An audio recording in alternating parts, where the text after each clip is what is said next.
Hey guys, welcome back to the channel. This is a story about what if Godlike Naruto fall in love with Hela Naruto x Avenger. Before I start, please support for more amazing content, and do consider subscribing to my channel and share this video with your friends. This is written by AizenTheGoat and link in description and support writer. Let's start the video. Asgard. The home to many, most notably Thor, Odin, and at one point in time Loki. It was a beautiful land made of giant gold buildings and breathtaking landscapes. Now, however, it looks a lot different. What was once a beautiful sight was now dull and looking worn down. If one were to look down into the actual city, they would see hundreds of Asgardian soldiers laying dead on the ground. Blades embedded into different parts of their bodies. All but one soldier was dead. The warriors met their end by the same person. The person responsible for the massacre was a woman who looked no older than 25. She wore a form-fitting black and dark green bodysuit with a portion of the shoulders missing. She has long flowing black hair as well as dark shadows around her eyes. Her name is Hela, Odin's daughter, the firstborn child of the former king of Asgard. Go back to whatever cave you crept out from, yelled the final Asgardian warrior, you evil demoness, he added before charging. Unfortunately for him, he didn't get very far as Hela wound her arm back and created a blade that pierced the man's body. He was left suspended on the blade, his feet not touching the ground. Taking a look around to make sure no one is standing, she turns around to her companion. He's a bald-headed man with 2 tattoos on his head and armor. This is Scourge, the man she ended up giving a job to. He didn't exactly accept, more like not answer, and didn't get killed for it. Come now. We have things to do, she says as she walks past him. Scourge takes one look around before following suit. The two made their way through Asgard in direction of the Bifrost. To both of their surprise, Holfund, the sword that activates the Bifrost, was missing. Impossible, Scourge says while running up the steps. It was just here, he added before turning to look at Hela. The goddess narrowed her eyes in anger before turning around and walking away. Scourge caught up to her and spoke, we'll find the sword. Whoever took it can't be too far away. See to it that you do. But never mind that now. There's something much more important we must do. Hurry along now, Hela told him. Seeing that she wasn't in the best of moods, he didn't speak and simply walked faster to keep pace. He wondered where they were going. To his confusion, she took them to Odin's throne room. Having not been in there that many times, he looked around taking in the sights. He stopped when he noticed Hela stopped walking and was looking up at the mural on the ceiling. The goddess of death felt a deep anger flow through her as she looked at the images. This is what Odin replaced the truth with, she hissed out as she took in the pictures of Thor and Loki. Look at these lies. Goblets and garden parties? She hissed. She looked at the next images. Peace treaties? She said no more, instead opting to create multiple blades and strike the ceiling at different points. Scourge watched as the ceiling began breaking before completely falling down. He moved out of the way as to not get hit by debris while Hela stayed put. When the slight smoke cleared, he noticed a different mural. Scourge frowned in confusion as he stared at the new images. Odin in the center, around him images of battles portraying Hela and himself as well as one other notable person. Hela began explaining to him the story of how Asgard was a force to be reckoned with before Odin seemingly had a change of heart. He tuned part of her out as his attention was focused on one image in particular, Odin and Hela side by side. Odin holding up his golden staff and Hela holding up a hammer that looked like the one Thor used. What really caught his attention was the other man. In that same image there was a blonde man standing behind Hela. The shocking part was that his arm was holding her around the waist, pulling her towards him. He too had a staff being held up into the air. It was nothing fancy, a simply thin black staff with a C shape at the end of it. And as our ambition grew greater than his, the old man decided to seal us away until the end of time, she finished. Whether she knew that Scourge wasn't listening, he didn't know, but he was thankful she didn't call him out on it. He was tempted to ask her who the guy was in the picture but didn't get the chance as she continued on forwards. Let's go, she told him. The two walked down a few sets of stairs before Scourge realized where they were. Odin's vault, he whispered to himself. He had only ever heard of this place.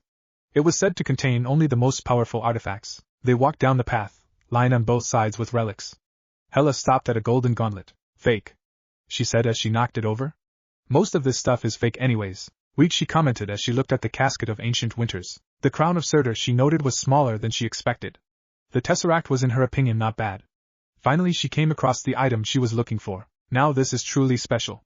The eternal flame, she said as she dipped her hand in it. She pulled it out, and Scourge watched as the flames danced in the palm of her hand. Hela produced a weapon out of her sleeve and proceeded to smash the ground until a portion caved in.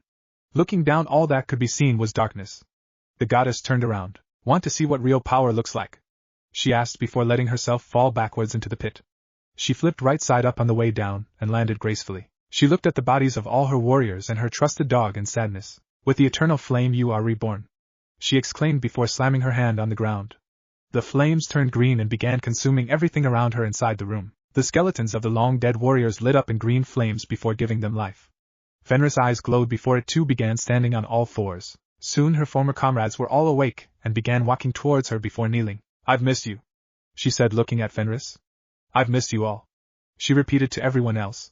She waved her hand and all the undead warriors began jumping out of the hole. "We're still missing one," she said quietly to herself as she walked deeper into the room. She walked for a good 5 minutes down a set of stairs until she found what she was looking for. It was a pitch-black room. The only light visible was a small fire in the corner of the room that didn't seem to give off much light. In the center was what looked like a large boulder. Etched into the stone were hundreds upon hundreds of Asgardian runes.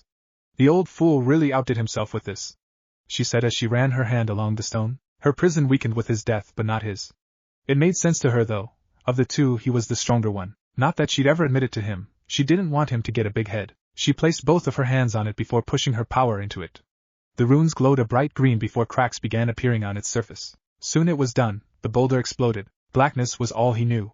He didn't feel anything around him, see anything, or hear anything. It wasn't that he was deaf. No, there just wasn't anything around to make any noise except for his own breathing. All he had were his thoughts. He didn't know how long it had been since he'd been trapped here. He'd long since lost track. It felt like forever though. Most of the time he spent going over just how he had ended up here. It had been so sudden. His life was great. He and Sasuke had defeated Kaguya with a bit of help from the sage. The two worked out their issues and Sasuke had finally seen the error of his ways as Itachi had wished. Everything was good, but over time he noticed something strange. As he grew, so too did his power. It seemed that Hagoromo had given him more than just a small power boost. Eventually his power became so great he had no equal on his planet. When his time finally came, and he died of old age, he found himself in a similar room as the one where he had met his mom. Only this time he wasn't with his mom. The only other person in that place was a whitish-yellow figure with no distinguishable features. When he asked who he was, the figure referred to itself as the one above all. He explained how his power had reached heights that should have been unattainable to mere humans. As such, he would not be going to the heaven that his world leads to. Instead, he would awaken and reside in a place called Asgard. Before the blonde had a chance to protest, he was ejected from the space and awoke in a completely different place. Not only that, but he looked the way he did when he was 24 and had his old power intact. After a few years in his new home, he joined their army and quickly rose through the ranks. Eventually his power was known throughout the lands, and he found himself as Odin's right-hand man. His word was only less impactful than Odin's himself and his daughter Hela. Hela and himself were Odin's main weapons in their conquests. The two of them would lead the charges against enemies, both invading and defending, and together took many lands. The 9 realms were won basically because of them too. Their chemistry was good, so well that they were almost inseparable. It came as no surprise to anyone when word got out that the two were together. Over time they grew even closer, and eventually with Odin's blessing they wed. They were powerful, they were feared and respected, everything was good. That was until Odin feared that Hela's ambition for power and dominance was growing out of hand. Odin had a difficult choice to make. He loved his daughter and son-in-law but feared for the future. He knew that wherever Hela went her husband would follow. His fear drove him to seal them away for all of eternity. The blonde never saw it coming, as one moment he and Hela had just finished a hard battle and were exhausted. As they were preparing to depart, Odin had ambushed them. A beam of light from Odin's staff was the last thing he saw before the familiar blackness took over. His musings were interrupted as a green light appeared in front of him. His eyes grew wide as he realized what was happening. Suddenly, for the first time in years, he hears her voice. "Welcome back, darling." He hears. He couldn't see her as the bright green light from the fire, as well as not seeing light in years, had left him sensitive for the moment. It would take hours or days for a normal person to recuperate from this. For him, however, it only took a few minutes. When his eyesight was back, he finally saw her face. Hela was as beautiful as he remembered. He walked forward and wrapped her in a hug. She sighed but returned the embrace nonetheless. Emotions and such were never really her thing, but she'd make an exception. He lets her go and takes a look around at the now broken rock he was in. "So what have I missed? Where's that old man?" he asked, referring to Odin. "The old man is dead," she said happily before taking a look at his tattered clothing. Before anything else though, she trailed off. She snapped her fingers in his direction, and on him a new set of clothing appeared. He now had on a pair of black pants along with a form-fitting black and green shirt. Over the shirt was a piece of black armor covering the chest and shoulders but leaving the sides open. He had matching arm guards on both arms. "Matching colors, huh?" He grinned at her. She snorted quickly in amusement before walking off. "Come now, I'll fill you in on what's going on," she told him. He followed suit and left the room and jumped out of the hole they were in. Scourge noticed him and realized it was the same guy he'd seen in the mural. He looked innocent enough, unlike Hela, but he felt something was off about the man. "Odin's gotten some new ones since the last time I was here," Naruto commented as he walked alongside Hela. "Yes. Too bad most of the things in here are either fake or weak," she says before turning to Scourge to tell him something. The two noticed that their blonde companion was no longer walking alongside them. Turning around, they found him looking at a glowing blue cube. "That's the only decent thing in this place," she commented to him. He didn't answer, instead his gaze was kept on the cube. He was looking at with concentration she hadn't seen from him before. "What is it, darling?" she asked. Again he didn't reply, instead he picked the cube up and began to close his hand around it, then began adding pressure. In a matter of seconds the cube let off a small pulse of power before it was crushed. When he opened his hand again they noticed a small blue stone inside the small pile of glass that was the cube. Naruto dropped the glass, leaving only the stone in his hand. "So this is an infinity stone," the blonde said to himself. "Odin told me about these stones once. There's 6 of them, each giving the user great power depending on what stone he or she has in their possession. This will be useful," he commented. He took off his arm guard and pulled his sleeve back. On his forearm was a simple storage seal from when he was alive. He placed the stone close to it, and the others watched as the stone disappeared. The seal glowed briefly before it died down. "Well, now that that's done," Naruto began as he went and wrapped an arm around his wife. "Lead the way," he finished. She shook her head in amusement but continued nonetheless. Scourge meanwhile watched in confusion the whole time. He was about to speak when his new queen turned her attention to him. "Find the sword. I don't care if you need to turn Asgard upside down. I want it found. Understood?" she asked. Scourge gulped but nodded. "Good. We'll be back in a few hours. Now go." The man left the vault on a mission, for he knew if he failed he was as good as dead. "So where are we going?" Naruto asked. Hela let a smirk grace her face. "To our chambers, of course.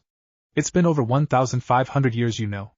I'm getting impatient, let's go," she told him. Naruto's eyes widened in excitement as he knew he was in for a good time and hurried after her. After a few hours of fun and a brief explanation later, the two now refreshed entities were standing before the inhabitants of Asgard. Hela looks out at the people before speaking up. "Everyone here has decided against our rule," she says, referring to herself and Naruto. "One of you knows who stole the sword to activate the Bifrost, or one of you yourselves has stolen it. So we're going to give you a little incentive to hand it over. You there," she points at a woman in the crowd. "Bring her forth." On command her warriors retrieved the woman. She was crying, pleading to be let go, but her pleas fell on deaf ears. A public execution. Haven't seen one of those in a long time," Naruto commented as he watched Hela present Scourge with an axe. Just as the man was about to bring the axe down, a man in the crowd admitted that he knew where the sword was. "Take us," she ordered. They were taken to a mountainside where 2 giant doors were closed. The goddess began creating blades, but a hand on her shoulder stopped her. "Please allow me. I haven't been able to really stretch my legs since I've been free," he told her. She took a step back and gave him some space. "Very well." Smiling at her, he raised his hand in direction of the door, and used his magnet release to forcefully pull the door off the mountain. It remained floating in midair until he dropped it down, using it as a bridge for them to get across. "After you, my queen," he told her as he extended his hand. With that being said, the army headed in. She walked in with her army following suit, only to find out that the chamber was now empty. The undead warriors began storming the room looking for any hidden citizens, only to come up with nothing. Hela narrowed her eyes in anger and was about to speak before she was cut off by a banging sound. Then another. "That's coming from the throne room," Naruto commented as he looked in that direction. "Thor is here. I'll be sure to kill him this time," Hela said. "Who's Thor?" Naruto asked. "My brother. The god of thunder," she told him using air quotes when saying his title. "Your brother? Perhaps I should meet him," he said, rubbing his chin. "But before that, do you mind making me another staff? I could make one myself, but it won't work for what I have in mind," he asked her. Hela brought her arm up in his direction.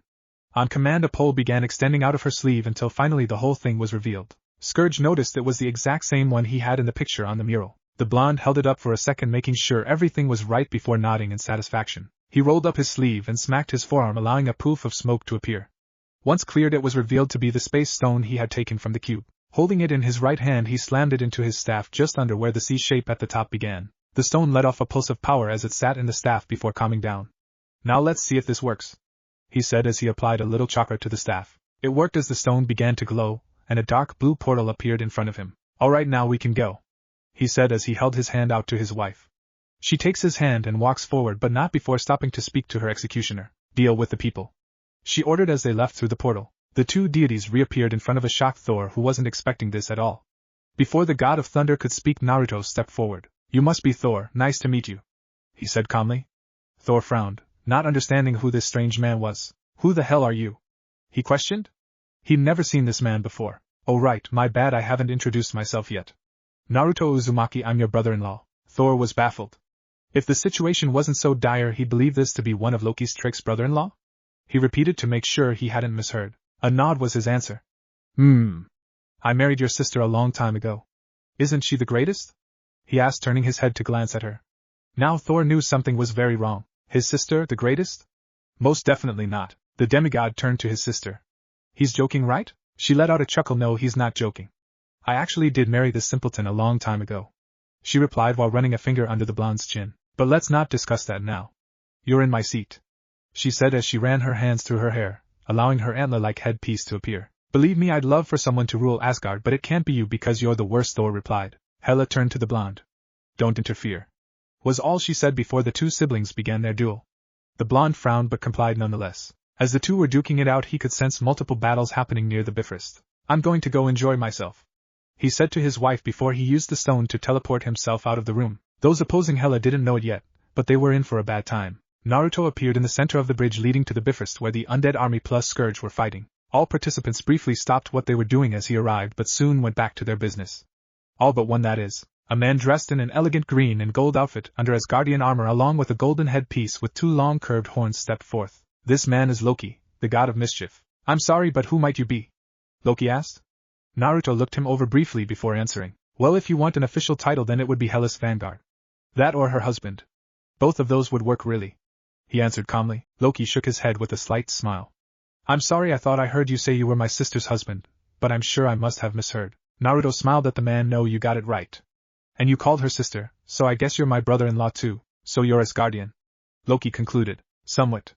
The blonde replied, I wasn't born here, but due to circumstances here I am, he added before using his staff to smack a warrior off the bridge into the sea below without taking his eyes off him. Well, Loki began as he kicked an undead knight away from him. I love chaos and destruction as much as the next god, but you, he said pointing at Naruto, don't strike me as the type.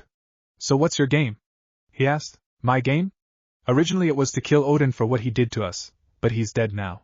There was once a time where I'd be against all of this. But after Odin betrayed us and Asgard went ahead and swept us under the rug like we never existed, I couldn't care less about this place. Imagine giving everything you had for Asgard only to end up being stabbed in the back.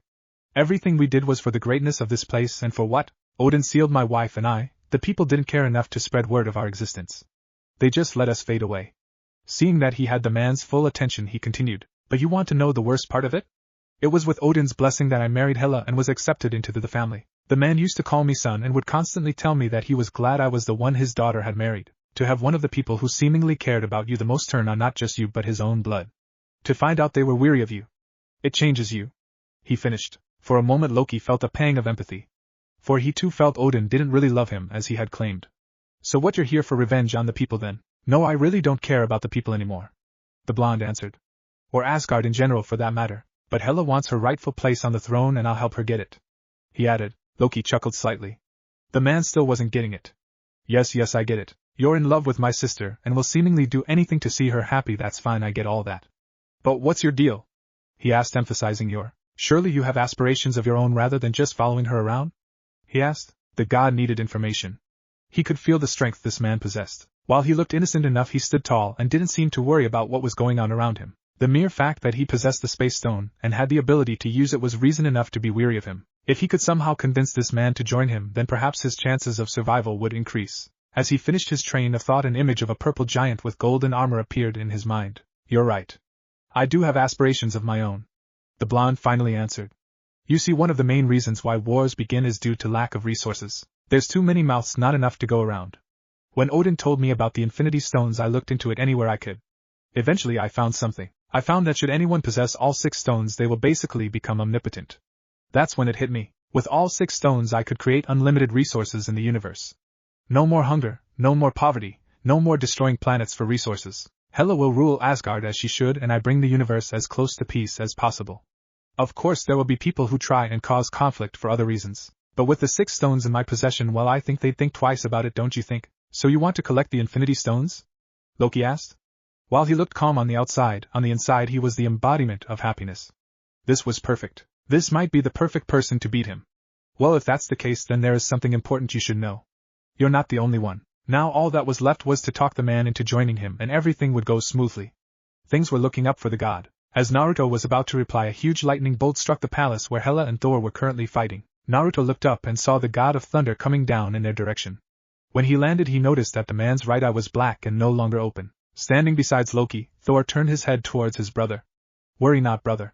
He may be strong, but we can take him, he said before he ran forward, lightning charging itself around him. Loki didn't have the time to react as his brother rushed in. "Wait! Stop you! Oh, if I had it under control!" Loki yelled. Unfortunately for him, his brother did not listen and had already begun his assault. Loki watched as the blonde just weaved and dodged every attack Thor threw at him. Thor, having realized that close combat wasn't working, jumped back and summoned lightning from his hand and directed it at Naruto. Said man brought his staff forward and began to spin it at a ridiculous speed in front of him. The lightning collided with the staff and dispersed soon after. As soon as the attack died down, Naruto used the staff to parry a lightning-enhanced punch to the right. The moment he parried, he swung his staff back around and hit Thor once in the ribs before redirecting the staff to hit the man with the bottom of it under his chin. Both hits were done in rapid succession. Before Thor had a chance to compose himself, the blonde then kicked him hard in the chest, sending him stumbling back to Loki. The god of mischief watched as his brother was completely outclassed and merely stepped aside, letting his brother tumble past him rather than help slow his body down. He noticed Thor getting up again, and it didn't take a genius to know he was going to try again. As Thor moved past him, he stopped him with a hand on his shoulder. "Why are you stopping me, brother?" he demanded. As he answered, a black and green portal opened up next to the blonde, and out of it stepped their sister. "Well, for one, Hela just arrived. And second, we were about to come to an arrangement before you arrived. I need you to stand down," Loki told him. Thor looked over at the two and back to his brother and nodded. He didn't want to back down but decided to put his trust in Loki. However, just in case, he had instructed the Valkyrie to get the crown of Surtur, as he realized exactly what he had to do. If in the next few minutes they couldn't handle things peacefully, well, their home would be destroyed. "Now, as I was saying," Loki began, "you're not the only one who's looking to collect all 6 Infinity Stones. However, unlike you, this person isn't looking to use them for reasons as noble as you are. I see, and are you planning on telling me who this person is?" Naruto asked. Loki grinned. "I might. Perhaps we can come to an arrangement." Hela scoffed next to Naruto. "He really sounds like Odin. Really ticks me off," she commented. Naruto just looked at her amused before turning his attention back to Loki. "Okay, I'll bite." "What kind of arrangement?" he asked as he tilted his head to avoid an arrow. "We become allies. This man is not one to take lightly. He's powerful. Unbelievably so," he responded. "You're afraid," Hela said. "Whoever this person is must be far stronger than you, and you feel the need to seek protection," she added. Loki glared at her before willing his anger down. It wouldn't do to get angry at the moment. He could swallow his pride for the time being. "You're partially right," he admitted. "I do not seek protection but rather allies, as he will no doubt come looking for me." "What do you mean, brother?" Thor asked seriously. He'd never once heard Loki admit to needing help. This was worrying. Loki was going to answer but was beaten to it by the blonde man. "Your brother must have worked for him at some point," he began. "Either you screwed up and he's after you, or you backstabbed him. Either way, you're on his shit list," he clarified. As he finished his sentence, he noticed that the ship that was being loaded with the Asgardian people was beginning to take off. He closed his eyes and gathered his chakra. Using his magnet release, he created the magnetic field around the area and pulled the ship back down, crashing into the bridge they were on. "Alright, so what do you want from this alliance then?" Thor was stunned. His brother, the god of mischief and lies, was actually solving their issue with arguably the 2 strongest beings they've seen in a civil manner. He never thought he'd see the day. "All I ask is that when that man comes to try and kill me, you give me a hand with him. Likewise, he'll be coming after you soon too. After all, you're in possession of an Infinity Stone, so he'll try and take it from you," Loki answered. "That, and you leave the people of Asgard in peace," Thor butted in, glaring at his brother briefly for not mentioning that bit in his negotiation. "You can have all the peace you want around here as long as they kneel before me," Hela answered back. "That's all they have to do. I'm the rightful heir to the throne, and as such I'm their queen. Once they kneel before me, this can all end. We'll accept this so long as the execution cease. No ruling with an iron fist. This isn't your time anymore. Times have changed.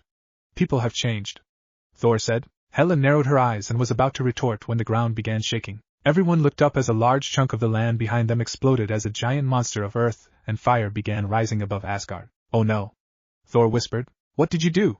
Loki asked angrily. "I sent the Valkyrie to release Surtur, as he was cut off by his fellow blonde. Destroying Asgard would drain Hela of her power," he finished. "Tremble before me, Asgard," yelled Surtur as he raised his sword high in the air. "Would have been a brilliant plan had I not been here as well," Naruto commented as he watched Surtur wind up his weapon. Naruto stood calmly and materialized the truth-seeking orb through his hand and willed it to take the form of a large disc. "I'll be back in a second, don't do anything stupid now," he said before a blue and black portal opened behind him and took him in. Thor was tempted to attack Hela now that the blonde was gone but decided against it. Everyone watched as Surtur swung his giant blade down into the city, destroying a few buildings before something unthinkable happened. As he was scraping the sword along the ground, it hit something before turning into dust. "What has happened?" Thor asked. "What happened to Surtur's weapon?" He followed up, looking at Hela then at his team. "It was the black shield he created. It's one of the many abilities my beloved can use," Hela answered. Yes, of course it is, isn't it? Loki asked rhetorically. Seriously, how many abilities did this man have? Over in center of Asgard, the blonde was looking up at the giant, as if appraising him. Well, you're bigger than last time, that's for sure. The blonde commented. Not that it'll make much of a difference for you, though. Rather than answer, Surtur brought his hands up high in the air, preparing a hammer fist. At least that was the plan. Seeing what was to come, Naruto once more activated the stone and disappeared from his spot before reappearing above them. Once more creating a truth-seeking orb, he changed it into the shield once more and thrust it straight into the giant's arms. The effect was immediate. His arms all the way to the elbow turned to dust. The giant let out a monstrous scream, not in pain but in anger. Willing the stone to send him back to the floor, he activated his magnet release once more while the beast was screaming. As he raised his arms in the air, the destroyed pieces that were buildings of Asgard levitated into the air around him. He created 5 giant nails out of the debris and made a motion with his hand. All at once the 5 pieces flew to the giant, 2 impaling him on each leg before the final one embedded itself in his chest. Now to finish him off, he commented. He smacked the bottom end of his staff into the floor, and allowed himself to be pulled into the portal once more. He reappeared in front of the now kneeling Surtur, and brought his hands up in a single hand sign. Senpo, Randan Kuga, he thought before releasing a very sharp and thin stream of light from his mouth. He twisted his head back and forth rapidly, and was pleased as the beam easily cut the giant in half at the waist, and removed its head from the body. The head dropped down and landed with a very hard thud which left a small crater in the ground. The blonde approached it before turning it to dust with a simple thrust of his arm. With the crown of Surtur having been reduced to dust, the eternal flame which had powered the man was put out. Within seconds all that remained of the giant was bones and ashes. Asgard for the most part was intact with the exception of the few buildings he managed to destroy. Having finished what he had come to do, he tapped his staff and was once again being pulled into the portal. Back on the bridge, both Thor and Loki were staring at the distance in disbelief. That shouldn't be possible, the god of thunder said out loud. At that moment their final team member joined them on the bridge. Thor, what happened to Surtur? She asked as she jumped high into the sky before landing next to the brothers. One moment she saw the giant prepare to destroy the city, and the next he was gone. As she moved her gaze from where Surtur had been, she realized that the two weren't fighting against Hela like she had expected. She was about to ask about this when she stopped dead in her tracks. Next to the goddess of death a portal opened up, and out of it came someone she had hoped to never see again. Her eyes widened and her mouth dried up. She tried to talk but no words would escape her. Even the sound of Thor's voice asking her what's wrong couldn't help her. All she could think about was the day she and her sisters in arms were decimated by Hela and the blonde. How easily he had brushed them off. Hela was powerful, yes, but the blonde was on a completely different level. Valkyrie. That finally got through to her. I don't know what has you so shaken up, but fear not. We're close to resolving the problem.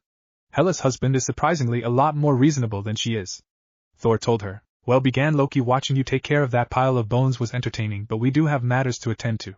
So do we have a deal? He asked. The blonde rubbed his chin in thought. What do you think?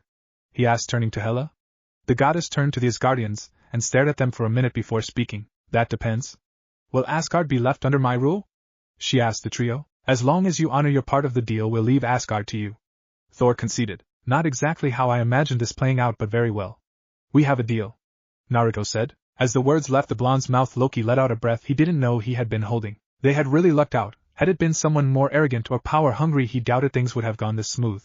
Naruto turned to Hela and nodded in the direction of the undead warriors who were still in a deadlock with the remaining Asgardian forces. Understanding what it was that he wanted of her, she walked forward towards her army. Though they had a truce at the moment, the Asgardian trio were still on very high alert as she passed by them. Halt, she commanded.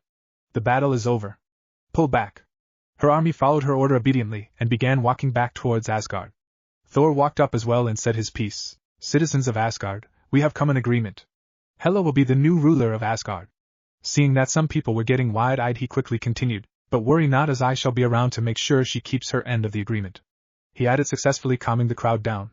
Now please, let us make our way back to Asgard. An hour later the group of 6, since Banner had finally landed, were in the throne room. The room was missing a ceiling as Thor and Hela had destroyed it during their battle earlier on. The goddess wasted no time in taking her spot on the throne. Naruto took his spot standing beside her and crossed his arms, his staff still in hand. All right. Time to keep your part of the deal. Naruto told Loki, who is it that's coming after the Infinity Stones? As Loki was about to answer, they noticed that the sky above them was getting darker, and in seconds Asgard was covered in darkness. Jumping onto the roof of the building, they noticed a ship slowly coming down. It was many times larger than the ones the Asgardian people were trying to escape in. Turning his attention back to the blonde, he spoke. That would be the mad titan Thanos. Thanos. Huh. The blonde says to himself as he watches the spacecraft hover above them. The citizens of Asgard had already ran into the city in a panic. The group watched as a blue beam shot out of the ship, hitting the ground a few yards away from them. In a split second 2 figures appeared. The first was a ash-gray figure short in stature who had white hair slicked back. The man had no nose and wore dark gray armor with some gold trim. The second was a tad bit taller than the first. He's a reptilian-looking man with scales. He wore similar armor to the first, though he left his left shoulder exposed, and wielded a large metal chain hammer. So which one of these two is Thanos? Naruto asked Loki, taking his eyes off the two. Neither. The god of mischief replied. These two are his children. He clarified. Really? Hela interrupted. Truly faces only a mother could love. She mocked. Naruto chuckled and was about to speak when he was cut off by the shorter of the two invaders. Hear me and rejoice, began the short one. For your salvation has arrived. You will have the privilege of being saved by the great Titan, and in your certain death, every last one of you will become children of Thanos. He continued. Today whatever he was going to say was stopped as Thor interrupted. Loki. Who the hell are these two? He asked. Ah, the son of Odin. My name is Ebony Maw and this is Kull Obsidian. The now named Maw introduced. We are the children of Thanos, and we are here for one thing and one thing only, he said before pointing at Naruto's staff. The stone. Naruto lifted the staff up to his face and stared at the two through the C shape. You mean this one right here?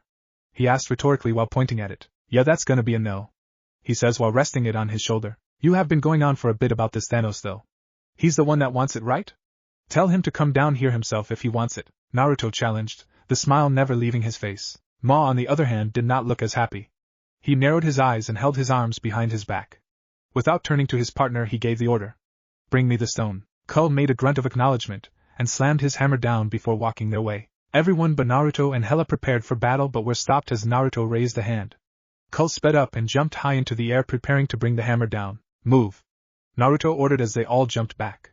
Not needing to use hand signs, the blonde inhaled a deep breath of air before expelling it in short, rapid bursts. The result was wind bullets traveling faster than the eye could see. Kull managed to shield himself from 3 using the hammer but was eventually hit by 6 of them in the chest. Naruto did not give him time to recuperate. He appeared in front of him and began whirling the air around them. He began making slicing motions with his hands in front of Kull. The man's chest armor broke effortlessly as an X began appearing on his chest where the wind was cutting into him. Seconds later the wind had managed to completely cut through the man, leaving only pieces of the scaled man remaining. Now only one thing remains, Naruto said. Maw narrowed his eyes and raised his arms. Debris laying around began to levitate as the man prepared his attack. Naruto stared up at the ship before closing his eyes and activating his magnet release around the entire area. He raised his arm towards the ship, made a fist and began pulling. To everyone's amazement, the giant ship began coming down before hitting the ground with a force that could be felt for miles. When the shaking stopped and the smoke from the impact cleared, another blue beam hit the ground. This time a more imposing figure stepped out. A giant purple man stood tall. He wore golden armor with a matching golden helmet. On his left hand was a matching gold gauntlet, though what caught everyone's attention was the bright purple stone shining from just above the knuckle. That's Thanos, Loki said in slight fear. Being around the Mad Titan always put him on edge. So you're the Mad Titan? Naruto asked, stepping forward, staff still resting on his shoulder. He noticed the giant man's eyes focus on the stone the whole time before focusing on him. That's the name that stuck with me in the past years, so yes. You're an interesting one though. To be able to wield an infinity stone is not something just anyone can do. Who are you? Thanos asked. Naruto Uzumaki. The blonde answered. I'll try and remember that. Now you have something that belongs to me, Thanos said, looking at the stone once again. Is that so? Funny. I was about to tell you the same thing, Naruto answered while pointing his staff at the gauntlet. I see. Maw, take care of the others. I'll get the stone myself. Maw nodded and began his attack while Thanos stared down the blonde. Naruto knew Thanos was on a different level than the other two. The way the man carried himself was proof of that. Most would be sweating in apprehension knowing that a Titan was heading their way, but not him. After years of being sealed away and his power being unmatched in the world, he felt a shiver of excitement run up and down his spine. An opponent who would put up a hell of a fight. He was by no means a battle maniac, but even he couldn't resist a good battle every now and then. He gripped the staff hard and the space stone began glowing, as if ready for the fight as well. The ground underneath Naruto broke as he charged at Thanos. The Mad Titan's eyes widening at the speed. Naruto went for a punch that Thanos tried to anticipate, but it was a fake out as Naruto twisted his body in to give a heel kick.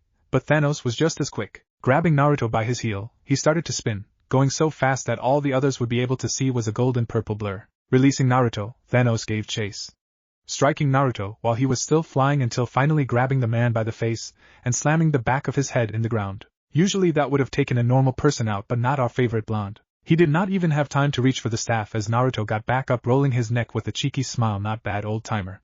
You ready to get serious now? Thanos gave a chuckle, taking off his armor bar his gauntlet. You have a lot of spunk, warrior, I admire that. Something I used to have when I was younger. Naruto was once again on Thanos, rearing his tight fist back as the Mad Titan did the same. A massive shockwave followed, sending Asgardians flying. Thor could only look in awe at the powerful display in front of him. Loki watched in unease, hoping things would go his favor. If his brother-in-law couldn't beat the Titan, no one would. Hela watched in pride. Pride that her husband could go toe-to-toe with one of the most powerful beings in the universe, and hold his own. Standing in the middle of the busted street was the two. Naruto's fist meeting Thanos as the two battled for dominance. Then with a roar and a blinding light, Naruto was in his most powerful form. His armor glowing white as his 6 paths power was activated for the first time in what felt like forever. With his now enhanced strength, he sent Thanos skipping along the street from the power of his punch. That alone though would not be enough to stop Thanos. The man regained his footing and got on the defensive. Naruto appeared in front of him and began throwing combinations of punches and kicks which were deflected. Likewise, Thanos tried using his bigger form to try and cause as much damage as he could. One of his punches was actually caught by the blonde before being tossed aside. Using that brief window, did a jumping spin kick to the face that landed and managed to have the Titan stumbling back briefly. He didn't have much time to recuperate thought as the blonde was on him. Naruto buried the staff into the ground at the handle and quickly launched 4 chakra-enhanced punches to the chest and ribs in the blink of an eye. If the grimace on the Titan's face was any indication, he would say they were doing their job, inflicting damage even through the armor. Calling his staff to him using his magnet release, in a split second, he thrust it forward using the curved end to grasp the man's throat and lift him into the air. On his left hand a mini raisin shuriken formed, which was then flicked into the man's chest, sending him flying away before detonating, creating a massive dome of energy. The dome glowed purple for a few seconds before dispersing. Thanos walked out of the attack, body releasing some smoke, and multiple cuts here and there along with a few bruises on his face, but relatively okay. An interesting attack. He admitted, it's been a while since someone was able to harm me this much. He added. The Mad Titan raised his gauntlet up and let the stone glow ominously. It seems I'll have to take this more serious than I anticipated. However, I'll give you one last chance to hand over the stone before I'm forced to take it from you. You know you never did say what you wanted the stones for. Enlighten me. Naruto said, his space stone matching the glow of the power stone. Well, seeing as how you won't be alive much longer, I'll humor you. The universe is overpopulated. Too many mouths, not enough to go around. He began. Naruto nodded his head in agreement that there was too many people with not enough resources. With the Infinity Stones I can snap my fingers and half the universe will cease to exist. Some would call it genocide, but I call it mercy. Saving them from imminent starvation. He finished. Right. What about after they're gone? People could just start reproducing again, and this problem would repeat itself. See, I have a better idea. With the Infinity Stones I can create unlimited resources. Enough to go around for everyone. I'd end world hunger, war over resources, and much more. Which is why I'm going to have to take the stone from you, Naruto said as he spun the staff quickly before slamming it into the ground. If you do that, all living creatures would depend on one being. They'd stop striving for greater heights. I'd love to continue a philosophical conversation, but I have a universe to balance. I'll be taking the stone, Thanos said as a beam of purple light erupted from the gauntlet. Narrowing his eyes, Naruto spun the staff rapidly in front of him, similar to how he did to Thor, and managed to hold off the attack. Unlike Thor's attack, however, this had a lot more power behind it, as he had to quickly step aside as the attack became too much. Had he held on longer, the staff would have broken. He ducked quickly to avoid a Power Stone enhanced punch before smacking away another fist, returning one of his own. It made contact but didn't stop the Titan. He had to hand it to him. Even in his rusty 6 paths form, the man could still hold his own. He threw a straight right which was caught by Thanos before being his with an Infinity Stone enhanced left hand which sent him flying. The Mad Titan wasn't finished as he rushed forward and once more let off a purple beam of energy from the gauntlet. This time, the beam hit its target. Naruto grit his teeth as his body was no longer in peak condition to handle the 6 paths form at the moment, and the concentrated energy from the Infinity Stone was doing more damage than it should have. He barely managed to leap to the right to avoid an energy blast but was caught by a kick to the chest by the giant. His back hit the solid gold wall of a building which managed to stop him from being sent further. Damn, he's powerful enough on his own. That stone just amplifies his power even more. Gonna have to end this, he thought as he brought his right hand up. On his fingertips 5 different colored spheres materialized, each being a different element combined with a mini raisin shuriken. He slammed the staff into the ground before tossing the spheres into the portal that had opened. Getting his bearings together, he flew forward and met with the Titan once more. He landed and blocked 2 punches before kicking the man in the chest, sending the man stumbling back slightly. Taking a deep breath, he exhaled it all in one breath, releasing a single line of pressurized air. Thanos saw it coming and managed to duck. Had he turned around, he would have seen pieces of some of the buildings of Asgard being sliced like butter. As he looked up, he noticed the blonde was missing. He realized too late to look behind him as he felt a sharp pain on his spine. The blonde had hit him with the bottom end of the staff right in the center of his back. Even with the special armor, the staff managed to break through and make contact. Naruto saw the Titan drop to a knee as a result of the chakra-enhanced stab to the back and saw it as his best opportunity to end it. He teleported in front of Thanos and delivered a strong enough uppercut to the chin that managed to lift the man into the air. He slammed his staff into the floor and opened a portal above the man. Out of it came the 5 orbs he had previously created. At point-blank range, Thanos didn't have the time to protect himself, and could only brace himself for the impact. Not wanting to be caught in the attack, the blonde allowed himself to be pulled backwards into the blue portal and got out of the area. Naruto reappeared a couple thousand feet away where the others were battling Ma. Everyone turned when they felt the ground shake, followed by a big explosion. "So I take it Thanos has been handled, darling?" Hela asked. She noted he had some bruising in the face along with some bits of his armor broken. He spit up a bit of blood. "Should be. He's really durable. Took some of my powerful attacks head on, and still fought like nothing happened. We'll find out in a few," he asked before looking at a panting Ma who was floating atop of a piece of debris. "You guys having trouble with him?" he asked as he began to float. "It's his telekinesis that's the problem," Thor answered. "He has great control over it.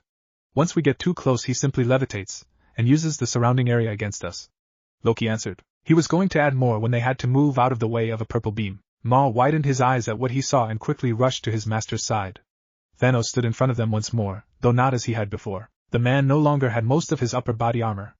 Only a small bit remaining on his left shoulder. His helmet all but gone. He was sporting multiple burns along his body, and the front of his forearms were cut up so badly you could no longer see his purple skin on them. "Master, are you alright?" Ma asked as he levitated objects around them to act as protection. Taking a few deep breaths, the man replied, "I'll live. It seems I greatly underestimated not only his strength but the control he has over the space stone. We're going to have to return for it some other time."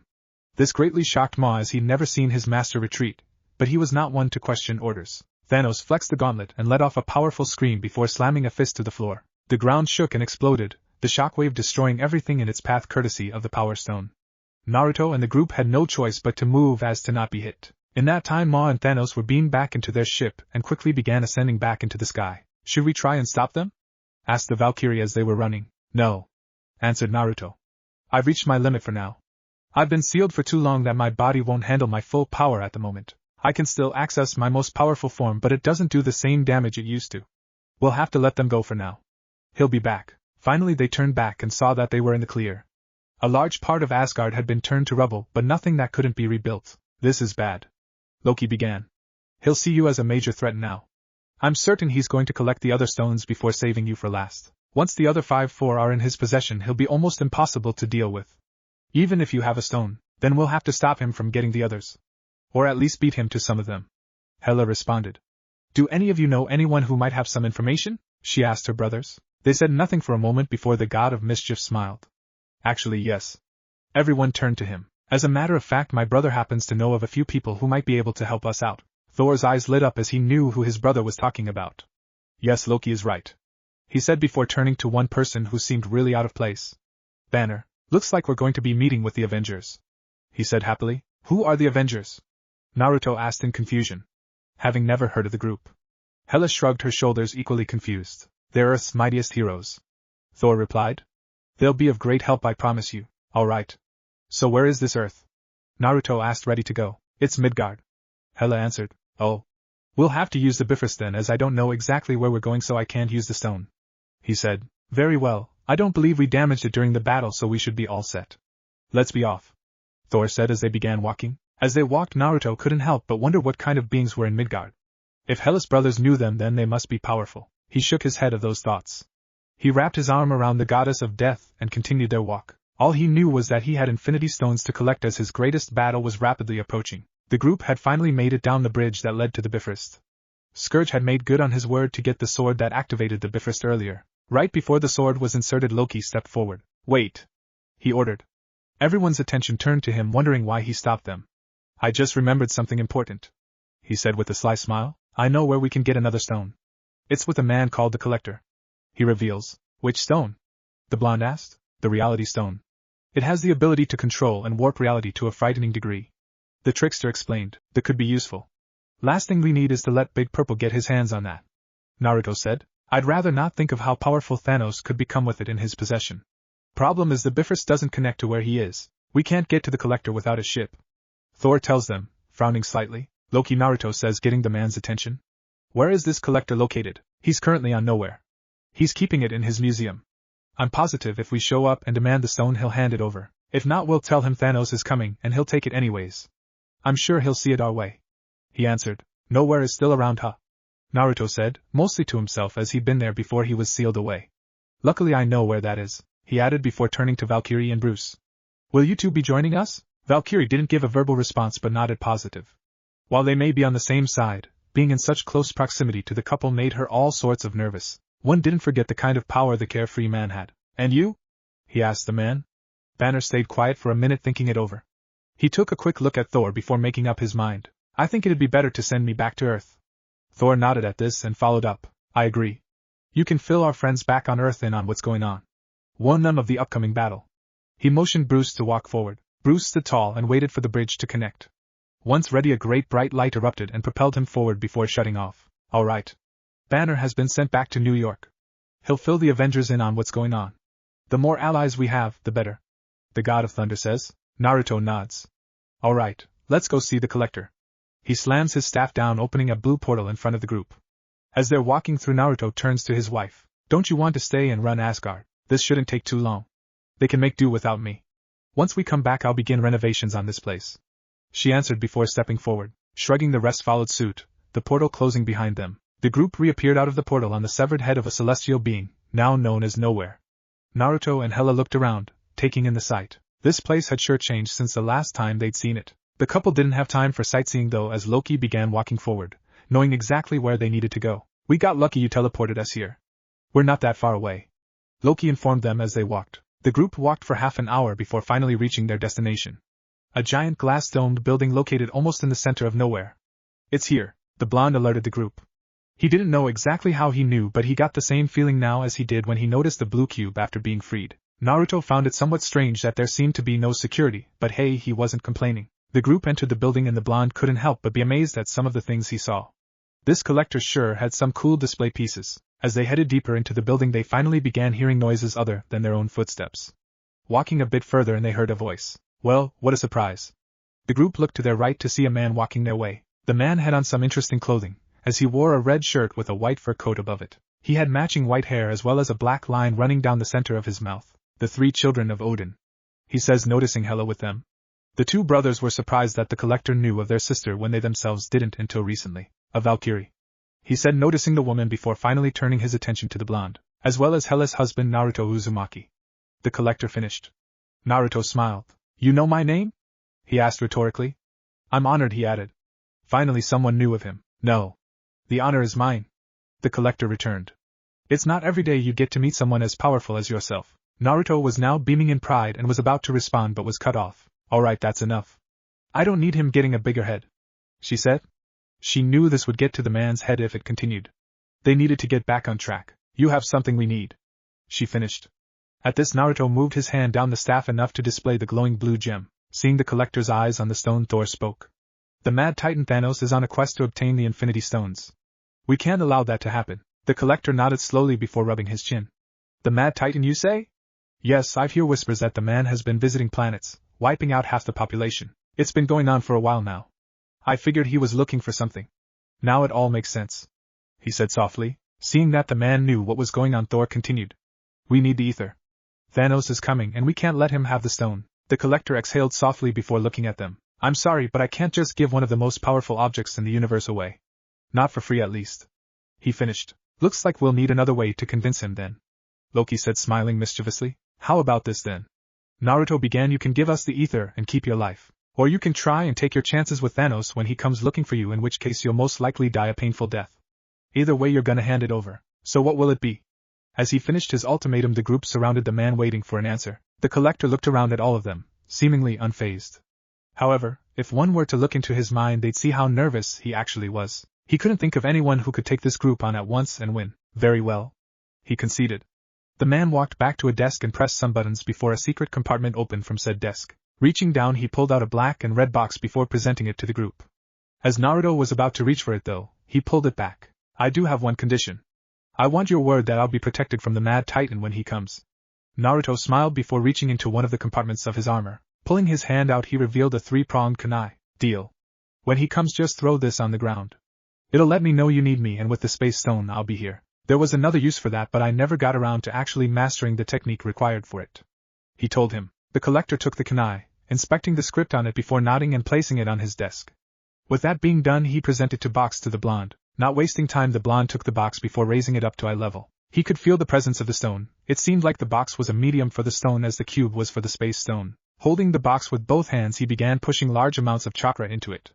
The box began to glow a brighter red and soon the entire building began to rumble. Almost there, he thought to himself. This one was a little more difficult than the cube, but it would break all the same.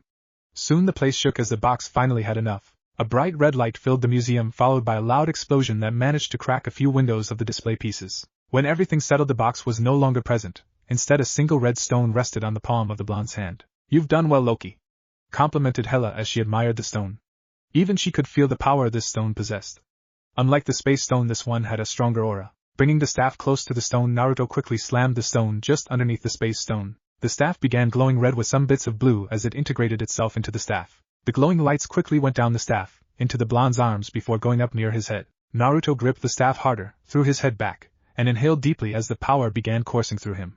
Seconds later it calmed down, and he allowed himself to exhale. "That was a rush," he commented. The collector was looking at the blonde wide-eyed before his attention went to the staff.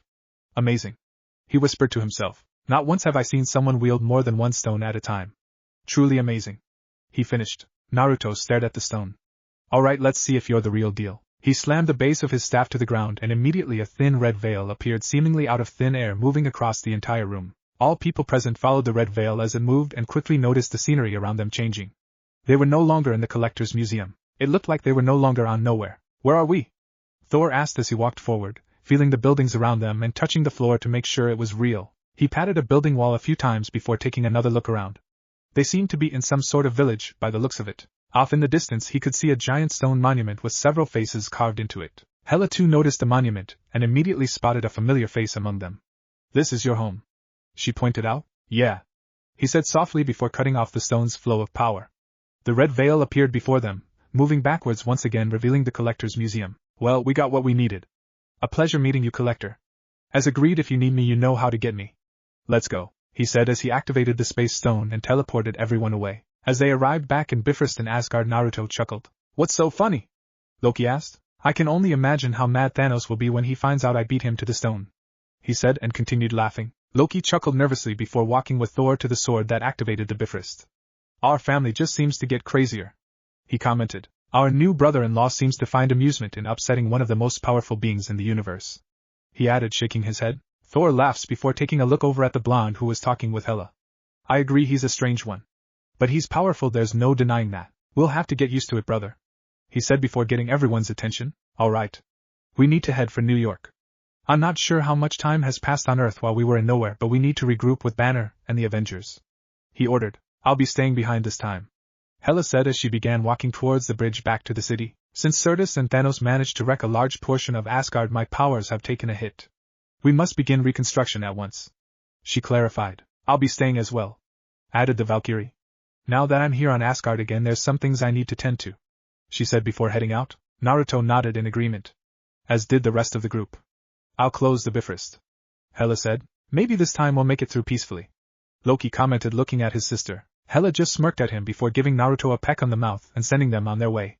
Once gone, the goddess of death began her trek back to Asgard. "Now where is Scourge?"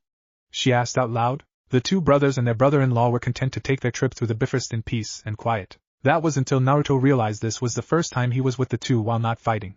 He figured this would be a good time to connect with Hela's brothers. "So what are your hobbies?" he asked, trying to make conversation. Thor and Loki looked at each other, wondering where that came from before Loki realized what was going on. He chuckled. "It's fine, we really don't have to do this."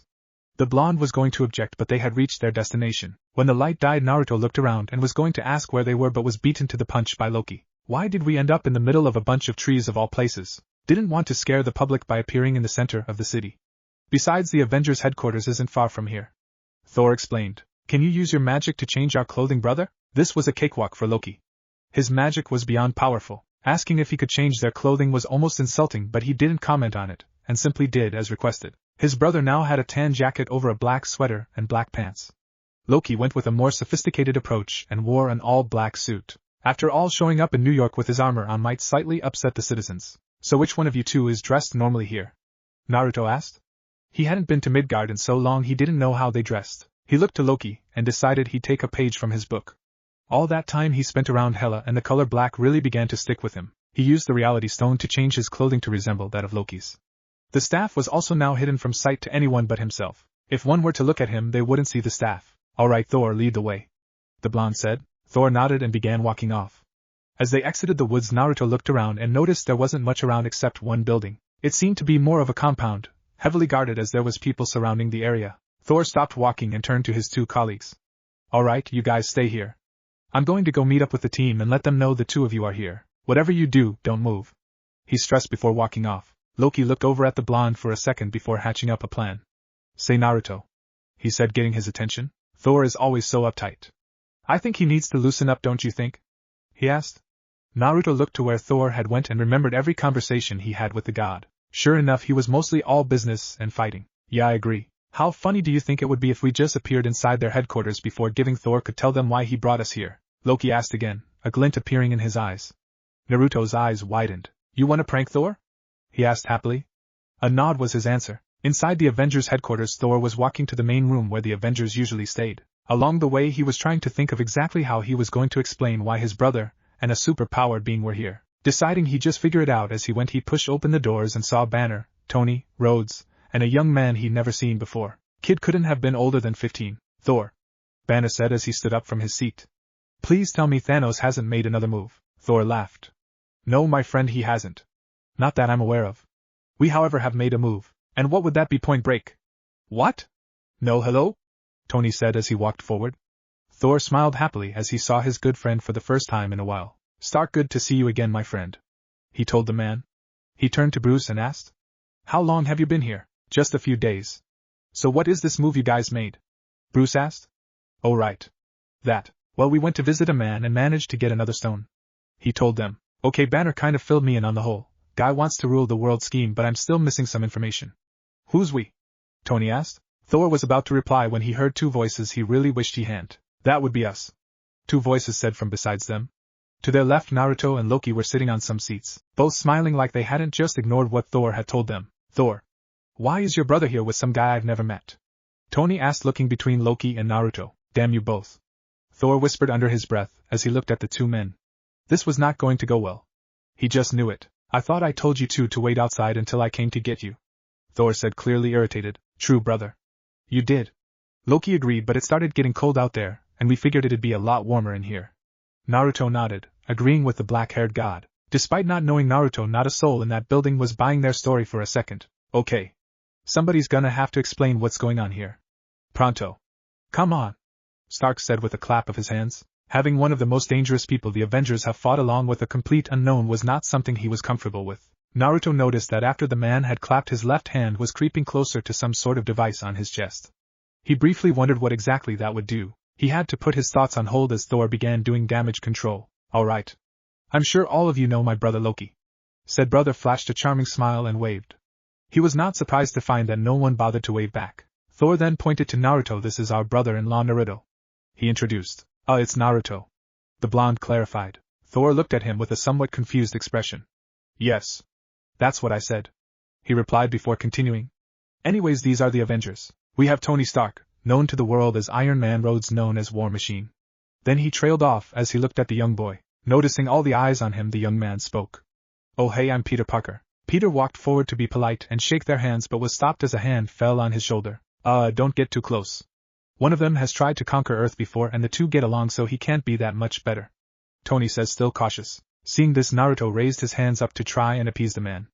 I'm not here to conquer anything, alright, he says before willing the reality stone to display his staff in his hand. Probably not the best idea, since everyone not named Thor or Loki immediately got on guard. If I wanted to take over the planet or kill everybody, I could have by now, he added before sliding his hand down slightly, allowing everyone to see two glowing stones. Thor, Tony called, are those what I think they are? He asked, his eyes never leaving the glowing rocks. Thor laughed as he took in everyone's shocked reactions along with the young man's confused one. Yes, my friend. 2 Infinity Stones. The Space Stone as well as the Reality Stone. His voice then took a more serious tone. The Mad Titan Thanos is on a quest to collect all 6 of them. He says he plans of collecting the stones and then using them to decimate half of all living life in the universe. Naruto finished. For the first time, Tony actually looked serious as opposed to apprehensive. And you're trying to keep him from them? He asked. How do we know you can keep those safe? Don't take it the wrong way, but try and look at it from our angle. It doesn't sound smart to let someone we don't know go around collecting infinity stones. He explained. Well, he has 2 stones already, and so far hasn't killed anyone or taken over the earth. If he has control over space and reality, I don't think it'd be relatively hard for him to do so. Not that I trust him or anything, Peter said, adding that last part after being given a look from Tony. Well, it's either that or we let Thanos get them. Loki added, currently he's in possession of the Power Stone. If I were to wager, I'd say he's out looking for the rest. No one said anything as they all thought over what they just heard. Tony rubbed his chin as he thought things over. 2 people were hunting for the most powerful objects in the universe. There was only one way he could see this ending, and that was in an all-out war. He looked towards Rhodes and Peter before looking at his Asgardian friend. You trust him? He asked. Thor looked over at Naruto, still slightly miffed about being put on the spot earlier, but nods. Yes. He's faced Thanos once already and forced him to retreat. Besides, if Thanos gets the stones, there's the possibility that he wipes out my sister in the process, and I know he won't stand for that. Tony walked over to a cabinet and took out a glass before filling it with some sort of alcoholic beverage. Okay. So 2 stones are here. Thanos has the Power Stone. Vision has the Mind Stone. That leaves 2 stones unaccounted for. Tony explained as he took a drink. Yeah. The Time Stone and the Soul Stone are still unknown. Naruto replied. You said this Vision person has the Mind Stone. Where is he? If he could convince the man to hand it over, it would be a huge advantage. Tony shakes his head. We don't know.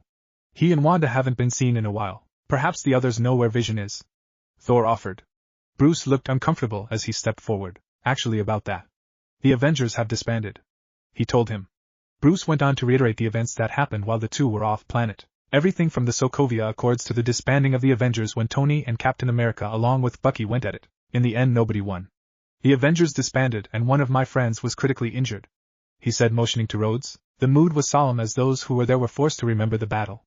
Loki, however, leaned his head over towards Naruto. Sounds to me like Captain America won. He said quietly. Naruto had to stifle down a laugh as he knew now wasn't the time to let Loki make him laugh. He coughs quietly to get himself under control before speaking. Alright, so there's 3 stones missing at the moment. I have a sneaking suspicion that Thanos may know where the Soul Stone is, so he's most likely going there. Naruto told them. Do you have any way of getting in touch with the rest of the Avengers? He asked Tony. Tony looked uncomfortable and looked away, not answering. Tony. Do you have a way to contact Steve and the others? Bruce asked once more. Tony reached into his pocket and pulled out a phone before muttering, yeah, you have to call them, Tony. We need help. He continued. Seeing Tony not budge on the matter, he got a bit angry. Tony. Every living thing in this universe is at stake. Put your pride aside and make the call. It's not that simple. Even if we did manage to get them to help us, the government will still recognize them as criminals. They'd be arrested on sight, Tony replied as he looked at the phone. Damn it, Tony. Bruce muttered. These accords really screwed it up for them. As if reading his mind, Naruto spoke up. Not gonna lie, Stark, these accords you were all for were a stupid idea. Is there any way to overturn it? He asked. No. The accords were ratified by over 100 countries. It could take years to get them to agree to terminate them. Rhodes informed them. Naruto was going to speak but stopped as he felt something. He turned his head to the right, looking out the window before he felt a light pull again. What's wrong? Thor asked. I'll be right back. Naruto muttered before tapping his staff on the floor and disappeared into the blue portal. Everyone looked to where Naruto once stood, wondering just where he went. By any chance, is there anything to eat around here? Loki asked. Everyone glanced at him but said nothing. The blonde reappeared in the middle of a city. The strange thing was that it was night time. He looked around and noticed pieces of some of the nearby buildings on the ground. Clearly a battle had taken place here recently. As he was looking around, he heard an explosion a few blocks away. Once again he disappeared into the portal and reappeared where he heard the explosion from. He appeared inside a building on the top floor and watched as a battle took place below him. He noticed 2 alien-like figures that looked similar to the ones that had come with Thanos during their last encounter. The bigger figure had a scepter in his hand and was trying to either kill or capture a red humanoid figure. That's when he saw it. A yellow stone situated at the center of the man's forehead. So that's Vision, he said to himself. He was expecting a man to be using the stone, not a man being kept alive by the stone. Fighting alongside him was a woman who seemed to have some sort of telekinetic powers. A blonde martial artist woman, and finally a bearded man with a dark blue suit with a star on his chest. Currently the man was holding back a spear from taking his head off while the others were fighting the woman. Looks like it was time to step in. The moment his feet touched the ground, everyone stopped what they were doing to see who had shown up. Are you 2 with Thanos? Naruto asked. The woman looked at him before looking at his staff, noticing the 2 stones. She didn't answer and simply pressed a button on her forearm, and her companion were engulfed in a blue light before they were taken away. Naruto looked at the remaining people before walking forward. As expected, most of them tensed up, all except the one with the star. He stood still, didn't look fazed but was clearly ready for anything. Naruto could respect that. Who are you? asked the telekinetic girl as his hands glowed red. He noticed that a red hue had begun to appear around him as he was lifted into the air. Everyone watched in confusion as the blonde seemed to turn into red particles of light before he disappeared. Now, no need for all of that. They heard from behind them. My name is Naruto Uzumaki. I'm a friend of Thor's, he told them as he realized if they were with Vision they must be the other members of the Avengers. He would have said Loki, but chances are he wasn't too popular with them either. Finally one of them stepped forth. I'm Steve Rogers. You said you're a friend of Thor? He asked. Friend, brother-in-law, take your pick. Just to make sure I'm talking to the right person, you're Captain America, right? Of the Avengers? Naruto asked to make sure. You have me at a disadvantage. You seem to know who I am, but you're unfamiliar to me. Cap replied. I actually just learned about you a couple minutes ago. I was talking with Tony Stark and Bruce about past events when I felt a spike of energy which I'm now sure was the Infinity Stone inside your head. He said, pointing at Vision at the end.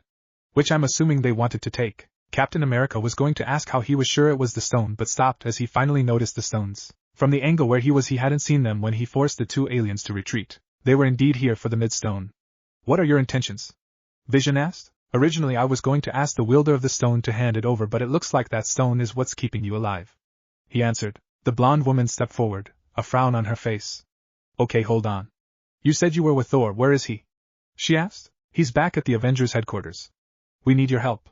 He told them, though he was now looking at Cap as he seemed to be the leader. Help with what exactly?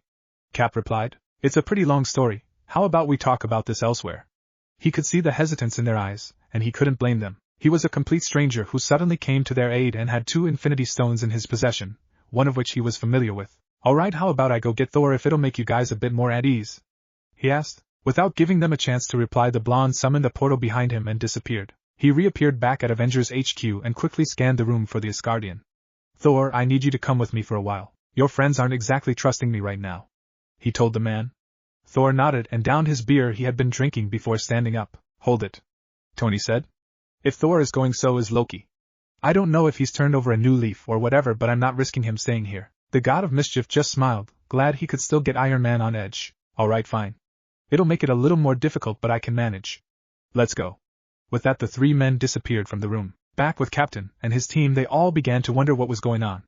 The blonde had told them that they needed the help of the Avengers but hadn't been specific. His thoughts were cut off as the blonde returned again, this time with 2 familiar faces in tow. One of which they were not so happy to see. Immediately they were on guard as Loki stepped forward with Thor. Captain? Thor greeted with a smile. It's good to see you again. Worry not about Loki, he will cause you no trouble. They looked skeptical but trust his judgment. Thor, it's good to see you, Cap replied before pulling the Asgardian in for a hug. An action that was mimicked by everyone at the scene. I'm sure you have some questions. All of which I'll be more than happy to answer. A warning, it's not a good situation we found ourselves in. I wanted you to come to the Avengers headquarters to discuss the recent events, but I've been told you're not allowed, he said with a frown. They may not be allowed at the HQ, but I know somewhere we can talk, Naruto said as he opened a portal and stepped aside, motioning them in with his hand. Loki was the first to enter, not even looking back.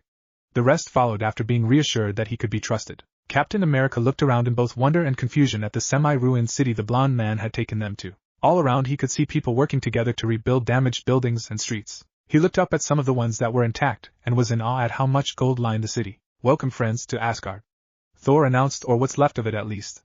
Come. It was about a minute walk before they entered a giant palace, gold lining almost every part of it. Though the deeper they got into it, the more rubble they found. Finally they reached what Cap would guess to be the throne room. He had some knowledge on Norse mythology, and the person sitting on the throne did not look like Odin. Instead he saw a woman in a black and green skin-tight suit sitting cross-legged looking over a book. He quickly hurried his pace to walk alongside Thor and whispered, Isn't Odin supposed to be sitting there? Father passed away not too long ago. The man replied solemnly. I'm sorry for your loss. He too knew what it was like to lose people important to him. But shouldn't the throne go to you as his heir? He followed up. Yes, but my sister and I came to an agreement, and it was decided she would be the new ruler of Asgard, he told her. Steve turned his attention back to the woman and remembered what the blonde had told him. He had introduced himself as both Thor's friend and brother-in-law. He hadn't known Thor had a sister. We're back, Naruto announced as he walked up the stairs to the throne to greet his wife. She looks up from her book and greets him with a kiss before looking back at them with a seemingly uninterested look. So you are. She didn't ask, but he knew her well enough to know she was curious about the others. He stood to her right. These are Thor's allies from Midgard, he said. Steve, being the ever-polite one, walked forward and nodded. Your Highness, he greeted. The others followed suit but didn't speak. Hela raised an eyebrow and smirked at the display. Naruto had to hold back a groan as he knew this would do wonders for her ego. I like this one, she said, looking at Steve. Has Thor or my husband told you what's going on? She asked him, seeing him as the leader of the group. Not yet, Cap replied. We were brought here to get some answers, darling, she tells Naruto. Nodding, he begins to fill them in the same way he did with Stark and the others. It took well over half an hour to relay everything to them, stopping occasionally to answer questions from the group. That's why they came for the stone. Vision commented. How many are left? Steve asked, referring to the stones. 2. The Time Stone as well as the Soul Stone. Thor answered. We've come to the conclusion that Thanos must have an idea of where the Soul Stone is located and is heading to retrieve it as we speak. This is bad, Natasha said, finally contributing to the conversation. From what you've told us, it doesn't sound like he'll just sit back and allow you to keep the stones out of his reach. He'll target you again. This time he'll be stronger if he has another stone. She added. He has an army. Loki told them when I invaded Earth Thanos was the one who gave me the Chitauri. He has thousands under his command. Soon he'll call them to help him retrieve the stones. We'll be greatly outnumbered. Even with the Avengers as well as yourselves, we can't take on an entire army along with a man wielding Infinity Stones.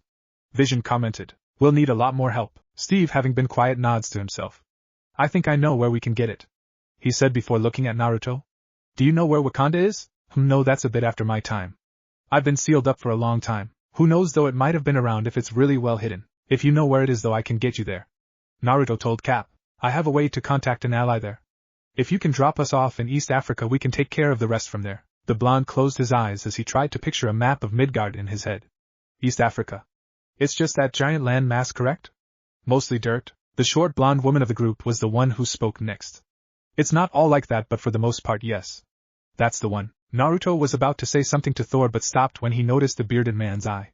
Or rather, the charred remains of what was once his eye. He looked at it before looking back to his wife with a blank look on his face. What is it? The queen asked with an almost unnoticeable smirk.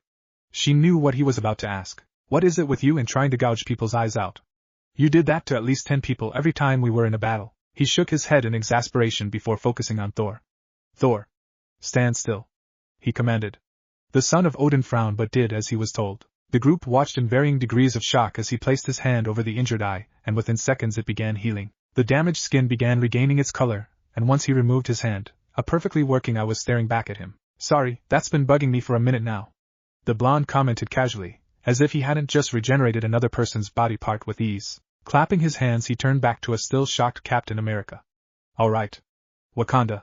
What's there and how can it help us? Breaking out of his stupor, the former de facto leader of the Avengers answered. The leader is an ally.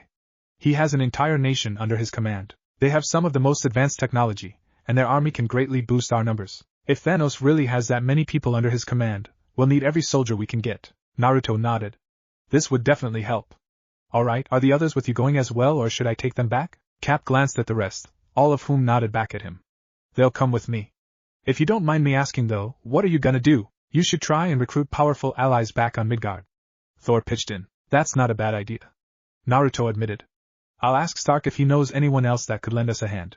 Lord knows we're gonna need it. He raised his staff, ready to summon a portal when he suddenly stopped and turned to his wife. Why don't you come with me? Seeing her give him a look, he pointed the staff at Thor.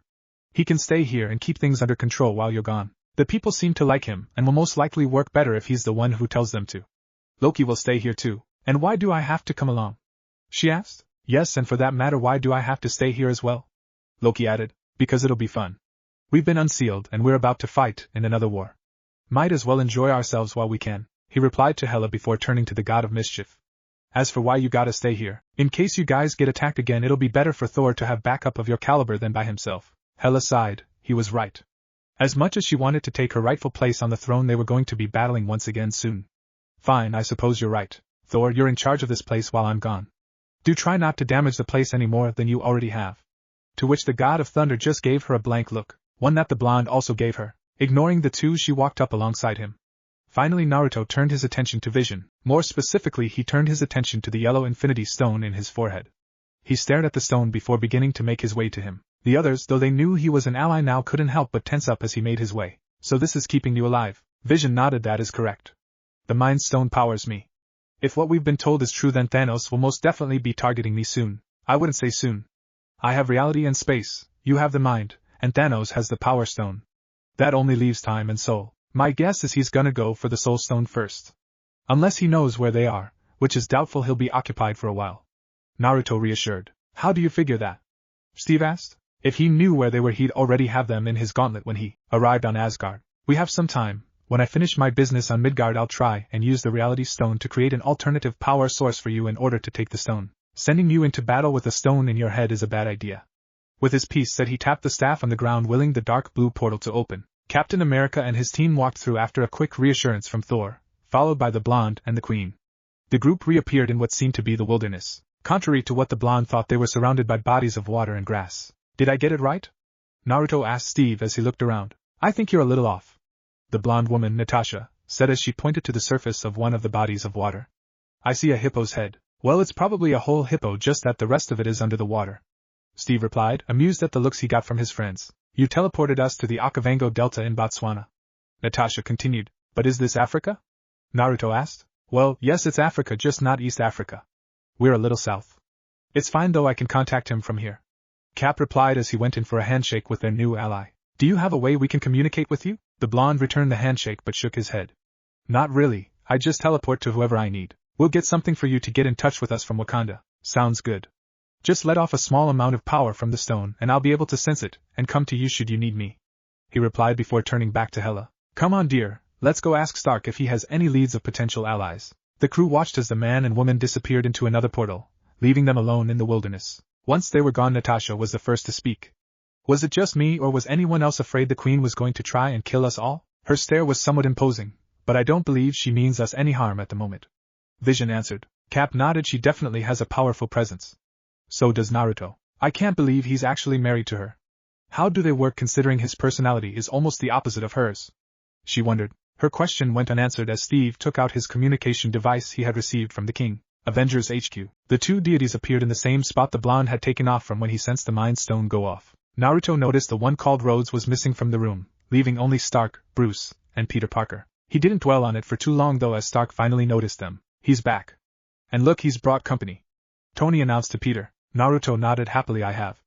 Everyone meet my wife Hela, the queen of Asgard. Peter began to kneel but was stopped by Tony, who lightly smacked him in the back of the head. Come on kid, get up. So where are Thor and the others? Thor and Loki stayed in Asgard. The other half of your former team is on their way to talk to an ally Captain America is familiar with. Says they can really help us out. So why did you decide to come back here? Bruce asked before realizing who he was talking to and how it sounded. Not that we don't want you back or anything. Waving off his indirect apology, he replied. Thor said Midgard still has plenty of mighty heroes that could potentially assist us. He figured if anyone knew who we could recruit, it would be you. Actually, we were just talking about that.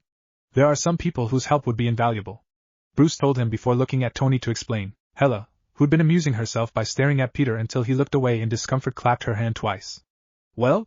Who are these people you know of? Tony walked over to another part of the room and began pouring himself a drink. He pulled a device out of his pocket and placed it on the small bar face up. Soon a blue light shot up before an image appeared in midair. The hologram showed the image of an older-looking bald man. Two other people appeared next to the man before Tony began speaking. Dr. Charles Xavier possesses powerful telepathic powers. He founded an institution dedicated to helping young people with supernatural abilities control their powers. Something to note is that they refer to people with powers as mutants. He explained, taking down the image of the man. Next he pointed to the woman. Ororo Monroe. One of his most trusted friends, and a member of the team he created known as the X-Men. She has the ability to control weather patterns to a frightening degree. Hence her alias, Storm. Like Xavier, her picture was also taken down, leaving only one person left. Finally we have Logan. He trailed off trying to think. Well, he has a lot of abilities actually. It'd be a bore to go over all of them. He took a sip of his drink, and then continued. If you can convince Dr. Xavier to help us out, we'll have a greater chance of survival considering how many more superpowered people he knows. Naruto rubbed his chin in thought, taking in all the information he'd been given. Where can I find this DR? Westchester County, New York. I'll give you the exact address. It's not too far from here. The genius told him as he began writing down the directions on a piece of paper. Peter, who tried to stay out of the conversation, finally spoke up. Do you guys think it's a good idea to go like that? Naruto looked down at himself before looking at Hela and then back to the youth. What do you mean? Well, you're in a black suit, which is okay, I guess. Your wife, though. He stopped briefly when Hela narrowed her eyes at him and raised her head, silently warning him that his words better be chosen carefully. She's in full-on battle armor, which might attract a bit of attention. Naruto nodded. The kid had a point. Looking around the room, he noticed a small magazine next to where he and Loki had been sitting when they showed up. Picking it up, he flipped through a few pages and put it back down. He tapped his staff on the ground lightly. the reality stone glowing a bright red indicating it's being activated. His clothes began to change into a similar outfit as a man he'd seen on a page. He now wore black jeans, and a dark blue pullover hoodie with a white logo that read Nike on it. He didn't know what a Nike was, but it looked alright. Similar to him, Hela's clothes had also changed from her black and green battle armor into skin-tight black jeans with a dark green zip-up hoodie that she filled in quite nicely. There we go, Naruto said, happy with his work. He walked over to Tony and grabbed the piece of paper with the address on it. We'll be back once we have them on board. With that, the two disappeared into the void the space stone created. I don't think Naruto knows how to tell directions on Earth. So where exactly did he just teleport them to? Bruce asked, concern lacing into his voice. Both he and Peter turned to Tony, who just stared back at them and shrugged. I'm sure they'll be fine. All they have to do is find Dr. Xavier, explain the situation, and job done. Trust me, they can't mess this up. Both Bruce and Peter glanced at each other, and their faces showed the same expression. Doubt. Do you know where we are? Hela asked a little louder than normal. It can't be too far from here, and it's a mansion. There's probably people flying around it, and whatnot. We'll find it easily. For now, let's just enjoy the sights, he replied just as loud. Why were they speaking with louder than normal voices? It has something to do with where they appeared when they stepped out of the portal. Where did they appear? On the freeway. Luckily, it was one of those times where it was relatively empty, at least on their side. The other side had cars blasting through it, creating a lot of noise. Just as he uttered the words enjoy the sights, he noticed something in his peripheral vision coming at them. A metal box coming at them at relatively fast speeds. Before he could act, however, the object seemed to lose control and hit the side of the freeway and began swerving left to right before ultimately flipping over. The married couple looked up just as it was flipping over them. They both blinked in confusion when a man stuck his head out of the top. He had a red mask with black accents around the eyes and white pupil-less spots where the eyes would go and no mouth. The masked man looked down at them and tilted his head in what appeared to be confusion or curiosity. Oh. Hello, he said before going back inside. They watched as it crashed nearby, and the masked man was the only one to step out. Well, I think we're on the right track, Hela said as she took in the rest of the man's appearance. Naruto was going to reply but stopped as his senses told him something was coming. Turning around, he saw another one making its way at them. Activating his magnet release, he raised an arm and waved his hand up and down. If he could see the people inside, he was sure they'd have a look of fear as they levitated before crashing back down. Unlike the other vehicle, 6 goons ran out of the car with what he would guess were weapons drawn and pointed at them. Before they even had a chance to attack, however, 3 of them were stabbed in the throat by small knives courtesy of Hela. The remaining 3 watched in shock as their cohorts were dropped without trouble. Shaking out of it, they began firing only to have their eyes widen as their bullets stopped in mid-air before dropping uselessly on the ground. They weren't given the chance to attack again, however, as a red blur flew over them, landing behind the soon-to-be dead goons. The masked man made quick work decapitating one while simultaneously stabbing another in the stomach. Pulling the blade out, he flung it with impressive accuracy in between the last man's eyes. The man in black and red wiped the blood off of his blade on the shirt of the now deceased man and made his way over to the pair. Hey there, you guys are new. I don't think you're supposed to be in this movie, are you? He asked. The blonde walked up. Hey. I'm Naruto, and this is Hela. As for your question, I'm not really sure what you're talking about. Anyways, you wouldn't happen to know where I can find Charles Xavier, do you? McAvoy or Stewart? These timelines get really confusing. Naruto glanced at Hela, who shrugged. Stewart. You know where he is? It turned out to be the right answer as the man nodded. Yeah, I know where to find him. He's over at that giant mansion of his. I was worried he sent you guys to try and get me to join his little team. I keep telling that giant if I ever decide to become a crime-fighting shit swizzler who rooms with a bunch of other little whiners at Neverland Mansion with some creepy, old, bald, Heaven's Gate-looking motherfucker, I'll send them a friend request. The man ranted. Oh, you can call me Ryan, I mean Deadpool. Naruto was about to nod at the introduction when he sensed something was a bit off with the man. Are you injured? Deadpool nodded. Yup, I'm all sorts of fucked up underneath this costume. To prove his point, he removed his mask, which revealed to them the badly burned face of the man. Yeah, I got fucked up by some assholes. I got healing abilities but can't heal from this. Fucked up, right? Naruto nodded, taking in the appearance. Hold still. Deadpool didn't get to ask why as Naruto put his palm on the man's forehead, and all became clear. The burned skin began changing, smoothing out to match everyone else's. The man's hair began growing back instantly, which in Hela's opinion was rather disgusting to see. Within 10 seconds the man looked like he had a while back. Naruto walked over to the wreckage and picked up a piece of the broken mirror from the vehicle and threw it to Deadpool, who caught it easily. After taking a moment to observe himself, he turned back to the blonde and said the only thing on his mind. You're fucking Jesus, aren't you? Thank you, I understand all of you wish to be saved, but we really must get going. Deadpool apologized while holding stacks of money that had been handed to him. The man put his hand on Naruto's back and lightly pushed him in a different direction, and by extension Hela as well. Here's your cut, by the way. The red costumed man told him, handing him a large stack of green bills. Naruto held the paper up to eye level and took in every detail of what he figured was their currency. Seeing as all of them were basically the same, he folded them in half and stuffed them into one of his pockets. This pattern had repeated several times over the past half hour now. The man would tell people if they'd heard about their Lord and Savior Jesus Christ. Deadpool would then ask Naruto to do something trivial like changing one substance to another, which usually resulted with crowds of people crying hysterically. Why do you continue to use the reality stone to turn water into alcohol? Hela asked. The people will cry every time and then crowd around us like animals, she said with distaste. Besides, it only seems to egg him on more. The two were following closely behind him as he led them down the streets of the city, only half paying attention to whatever he was rambling on about at the moment. Naruto wasn't too interested in whatever this timeline he kept going on about was. No, he was more curious as to how Deadpool came to be. From what he picked up from the man's stories, there were people who were born with supernatural abilities. That wasn't too big of a surprise. He was from a place where people could bend the elements to their wills, distort reality to a degree, and resurrect the dead. What was surprising was that not everyone was viewed the same way because of it. The people here were referred to as mutants, a subclass of humans that even had slightly different DNA. In their DNA they had what was known as a mutant gene that granted them a supernatural ability. It seemed that Deadpool had been injected with a serum that was supposed to activate a dormant mutant gene, and it worked. A little too well. He suffered from a form of cancer, and his newfound healing factor made both his normal cells and cancer cells unable to die, which resulted in his former appearance. Luckily for the man, it wasn't anything he couldn't fix, and even now they continue to bug me to join. Mostly the big guy, but they all fall under the same umbrella. Deadpool finished his latest story. Both Naruto and Hela glanced over to the man who, despite being healed, still wore the mask over his head. Maybe it was a hidden identity type thing? Hela's annoyed look returned in full force, which didn't seem to faze the man at all. He loves hearing himself speak, doesn't he?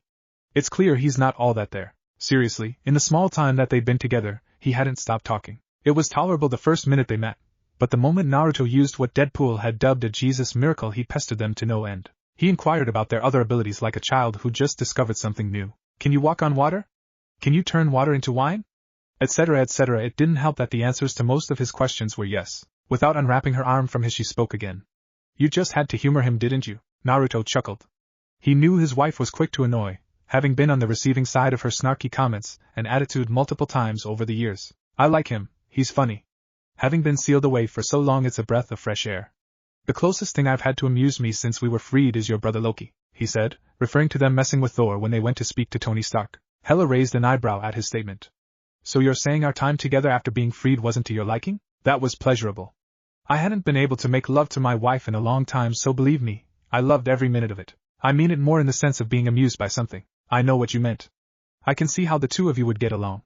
She responded with a rare smile as she stared up at him for a moment. Not at the thought of Loki, mind you. No, his way of speaking reminded her a bit too much of Odin for her liking. The thoughts of their time together on Asgard before everything went down entered her mind. From the moment she met him, he was always looking for ways to amuse himself, whether it be hijinks with the others or making remarks that only he found funny. Even she found herself amused at times before battles when he would say something completely nonchalantly in a tense room. She never admitted out loud, but she knew that even if he weren't as powerful as he is, she'd have still allowed him to get close and most likely married him. Her improving mood was ruined when she noticed the masked man staring at her. Even though the mask had no mouth, she could just tell he was smiling like an idiot under that mask. Great, he'd caught her making eyes at her husband. Insect. She called out, referring to Deadpool. How much longer until we arrive? We're just a few minutes away. Don't worry, you won't miss him. He's probably expecting you anyway. Deadpool replied. How do you figure that? Naruto asked curiously. The man shrugged and continued his strides. He seems to know a lot. I'd say it's a safe bet to say that Colossus told him, though. He's one of the X-Men I was telling you about. Damn. Should have probably paid more attention to his ramblings. Sorry, but who's Colossus? He asked. Deadpool waved a hand in a dismissive manner at the question. He's a member of the X-Men, the group that Charles Xavier created. You'll meet him soon. Fortunately, at least for Hela, the rest of the trip to their destination was quiet for the most part. The man had finally ceased his random stories and was finally being useful. After a few more minutes of silence, they finally stepped foot onto a large property. They walked down a large driveway that led to a beautiful fountain directly in front of the doors to the entrance. We're here. Talk about over the top, right? Deadpool said, looking at the large home that doubled as a school. Naruto and Hela weren't as impressed.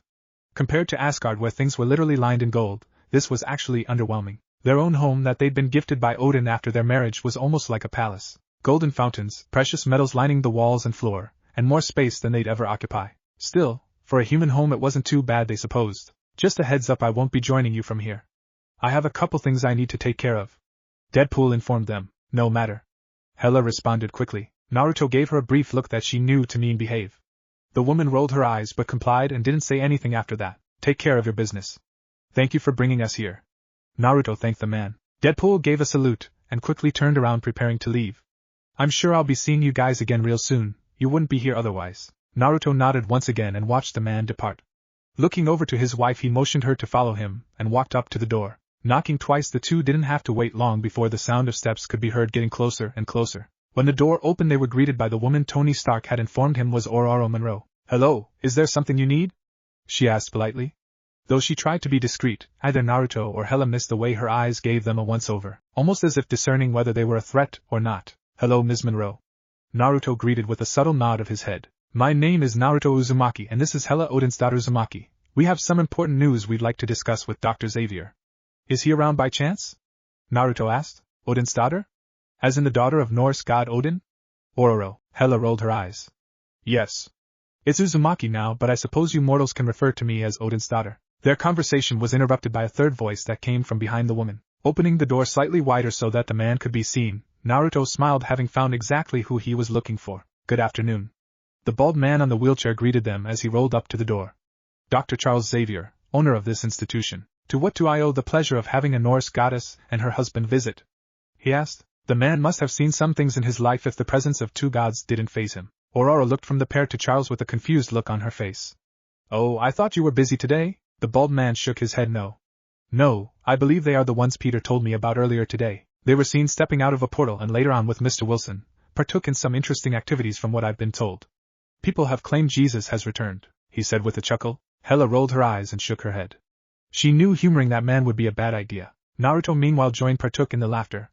It's strange that a majority of the people seemingly know about superpowered individuals, but doing some very minor actions had them losing their minds. The bald man nodded in agreement, and used his hands to change the direction he was facing. Why don't we speak in my office? It's more comfortable there. Ororo, would you like to join us? Having known the man as long as she did, knew he was asking her to be there. She nodded and tagged along quietly, listening intently as Charles and Naruto held conversation about the school and the interior design. As they made their way down the halls, they caught the attention of a group of students that happened to be walking in the opposite direction. There were 3 of them and they couldn't help but glance at the 2 newcomers. Students? Naruto asked. The wheelchair-bound man nodded.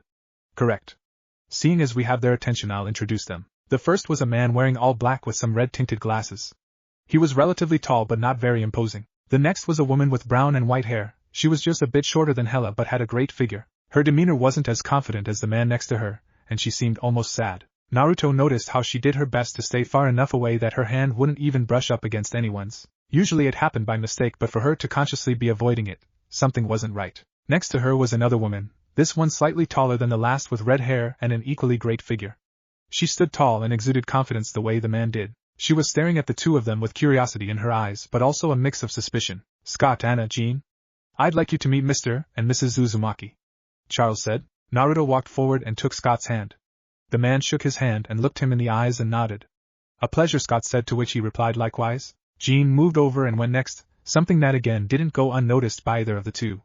When they finally got to Anna, Naruto knew he was right on the money. She didn't extend her hand. You're afraid of physical contact, Naruto stated, shocking the others except Hela. If I had to take a guess, I'd say it has something to do with this mutant gene you were probably born with. You don't have to worry. I promise no matter what you do, nothing will happen to me, he added. Charles Xavier thought back to what he'd been told by Colossus, and wondered how it could be that he wasn't a mutant. Had the man been lied to? No, that wasn't like Peter. He said they appeared from a portal, meaning they must have some sort of power. Xavier wasn't the only one mentally trying to figure things out. Jean Grey was now staring at the blonde with suspicion clear on her face. The man didn't know what he was in for. He was promising that he'd be okay even though he didn't know the first thing about Rogue's powers. Without a second thought, she activated her own powers and attempted to read the man's mind. That was a mistake she'd soon regret. Her vision went black and she soon found herself in a completely different room. The young woman took in her surroundings, trying to find out where she'd been teleported to. Was this the blonde man's doing? If so, how had he attacked before anyone realized it? To add to the danger she was feeling, her powers didn't seem to be working either. Just what the hell had he done? Now on high alert in case of an attack, she realized that she was actually in a flooded room of some sort. The water went up to her ankles and she mentally patted herself on the back for wearing boots today. Seeing that there was only one way to go and that there was a speck of light further ahead, she trekked forward. The sound of the water being displaced with each step only served to make her more uneasy. She was confident in her abilities, but here, wherever here was, they weren't working. When she finally made it to the end of the tunnel she was in, Her eyes narrowed in suspicion at what she was seeing. There was no wall that indicated a dead end, instead it was nothing but black. The light seemingly being absorbed completely, not letting anything bounce back for her to see. Something's wrong, she thought to herself. She could feel her heart accelerating and her blood pumping faster. Her instincts were yelling, pleading with her to turn around and run, but she found herself unable to move. Sweat rolled down her temple, and she felt like she'd pass out the moment two large animalistic arms emerged from the darkness. The arms were soon followed by the large face of a snarling fox. The fox's teeth alone were as large as she was, and its red eyes were glowing, staring dangerously at her. Kurama. Finally awake, I see. The fox's attention was drawn behind her, and as much as she wanted to turn around, her body would not let her. Even though she was petrified at the moment, she was still able to discern that the voice belonged to the blonde whose mind she tried to read. Naruto. Who is this woman? Kurama asked, turning his attention back to Jean. The snarl was gone, not that it made it any better, and now it looked at her with a look she knew meant he wanted answers. This would be Jean Grey, Naruto said as he walked past her. Jean was further shocked when the blonde walked up the large fox, jumped, and hugged it at the snout. She wasn't sure if her mind was playing tricks on her, but she was sure she saw the fox's face soften up for a moment before getting serious again. Kurama exhaled strongly through his nose and used one hand to gently grab Naruto by his shirt and pry him off before placing him back on the ground. Is this woman a friend of yours? He asked. Not exactly. Just met her, but it seems she was curious enough about something that she decided to take a peek inside. Not the best idea, he told her almost as if he were scolding a child. Come to think of it, if she's here, then that means we're free, right? I just woke up from that forced slumber Odin put us through, he explained. Naruto smiled at his oldest friend and nodded. We are. He's dead. Where have you been? Naruto asked. You weren't here when I tried to check on you after we were sealed. Kurama placed its clawed hands in front of himself and laid down to be more comfortable before speaking. I've been here all along. When we were sealed there was some form of barrier between us. I could see you but couldn't hear you. You couldn't see or hear me. Shortly after that I was put to sleep. I only now regained enough power to wake up. Thanks in part to the woman here. Her invasion was the last little kick I needed, Naruto hummed to himself. It wasn't too surprising. Odin was powerful, so he must have had a way to even seal Kurama away. Well, it's good to have you back, Kurama. You have no idea the situation that we're in right now. Do tell, Kurama ordered with intrigue. I'll fill you in later. For now, Naruto trailed off, turning to the red-headed woman. Want to tell me what you're doing here? Though it sounded like a question, the woman knew it wasn't. Swallowing the lump she felt in her throat, Jean spoke. You claim not to be a mutant and wanted to touch Anna. I had to make sure you weren't up to anything, trying to protect one of your friends. I can respect that. Naruto complimented. You should be more careful about whose minds you invade though, you never know what they have in there. As you found out? He added, pointing towards the large fox. You don't need to worry though. Trust me when I say nothing will happen to me or her. Jean didn't get a chance to question him further, as his hand placed itself on her head and pushed. Inhaling deeply, Jean found herself back in the mansion. Glancing around she noticed everyone was still in the same place they'd been when she'd left. It was almost as if no time had passed at all. I think you can take his word, Anna, Charles commented. The woman looked to the bald man and got a look of reassurance, then hesitantly placed her hand in his. She clenched her teeth, ready for the influx of information to rush her, only for none of that to happen. Their hands clasped and Naruto looked at the woman with a knowing smile. See? That wasn't so bad, was it? Naruto asked. The woman looked up at him with an amazed look and placed her other hand atop his. She slowly rubbed the back of his hand with hers, seemingly in a trance. Hela looked at their hands and back to the woman. Just as she took a step forward, the tension was cleared by Ororo, who coughed into her fist. Well, now that introductions are over we can continue, don't you agree, Charles? She asked. Naruto removed his hand, only slightly uncomfortable by the caressing his hand had been given, and took a step back. Of course. If you two would follow me. Wait. Can we talk later? The woman with the brown and white-colored hair asked loudly as they were walking away. Unfortunately for her, the blonde didn't get a chance to respond as his wife beat him to the punch. Hela looped her arm around his and gave her a cold stare. We won't be here long. You don't say something like that in front of his wife, they heard Scott say in a hushed tone. Hela huffed and pushed the thoughts of the woman from her mind. They had bigger matters to attend to. Reaching the office, the two were allowed in and told to sit across from the man.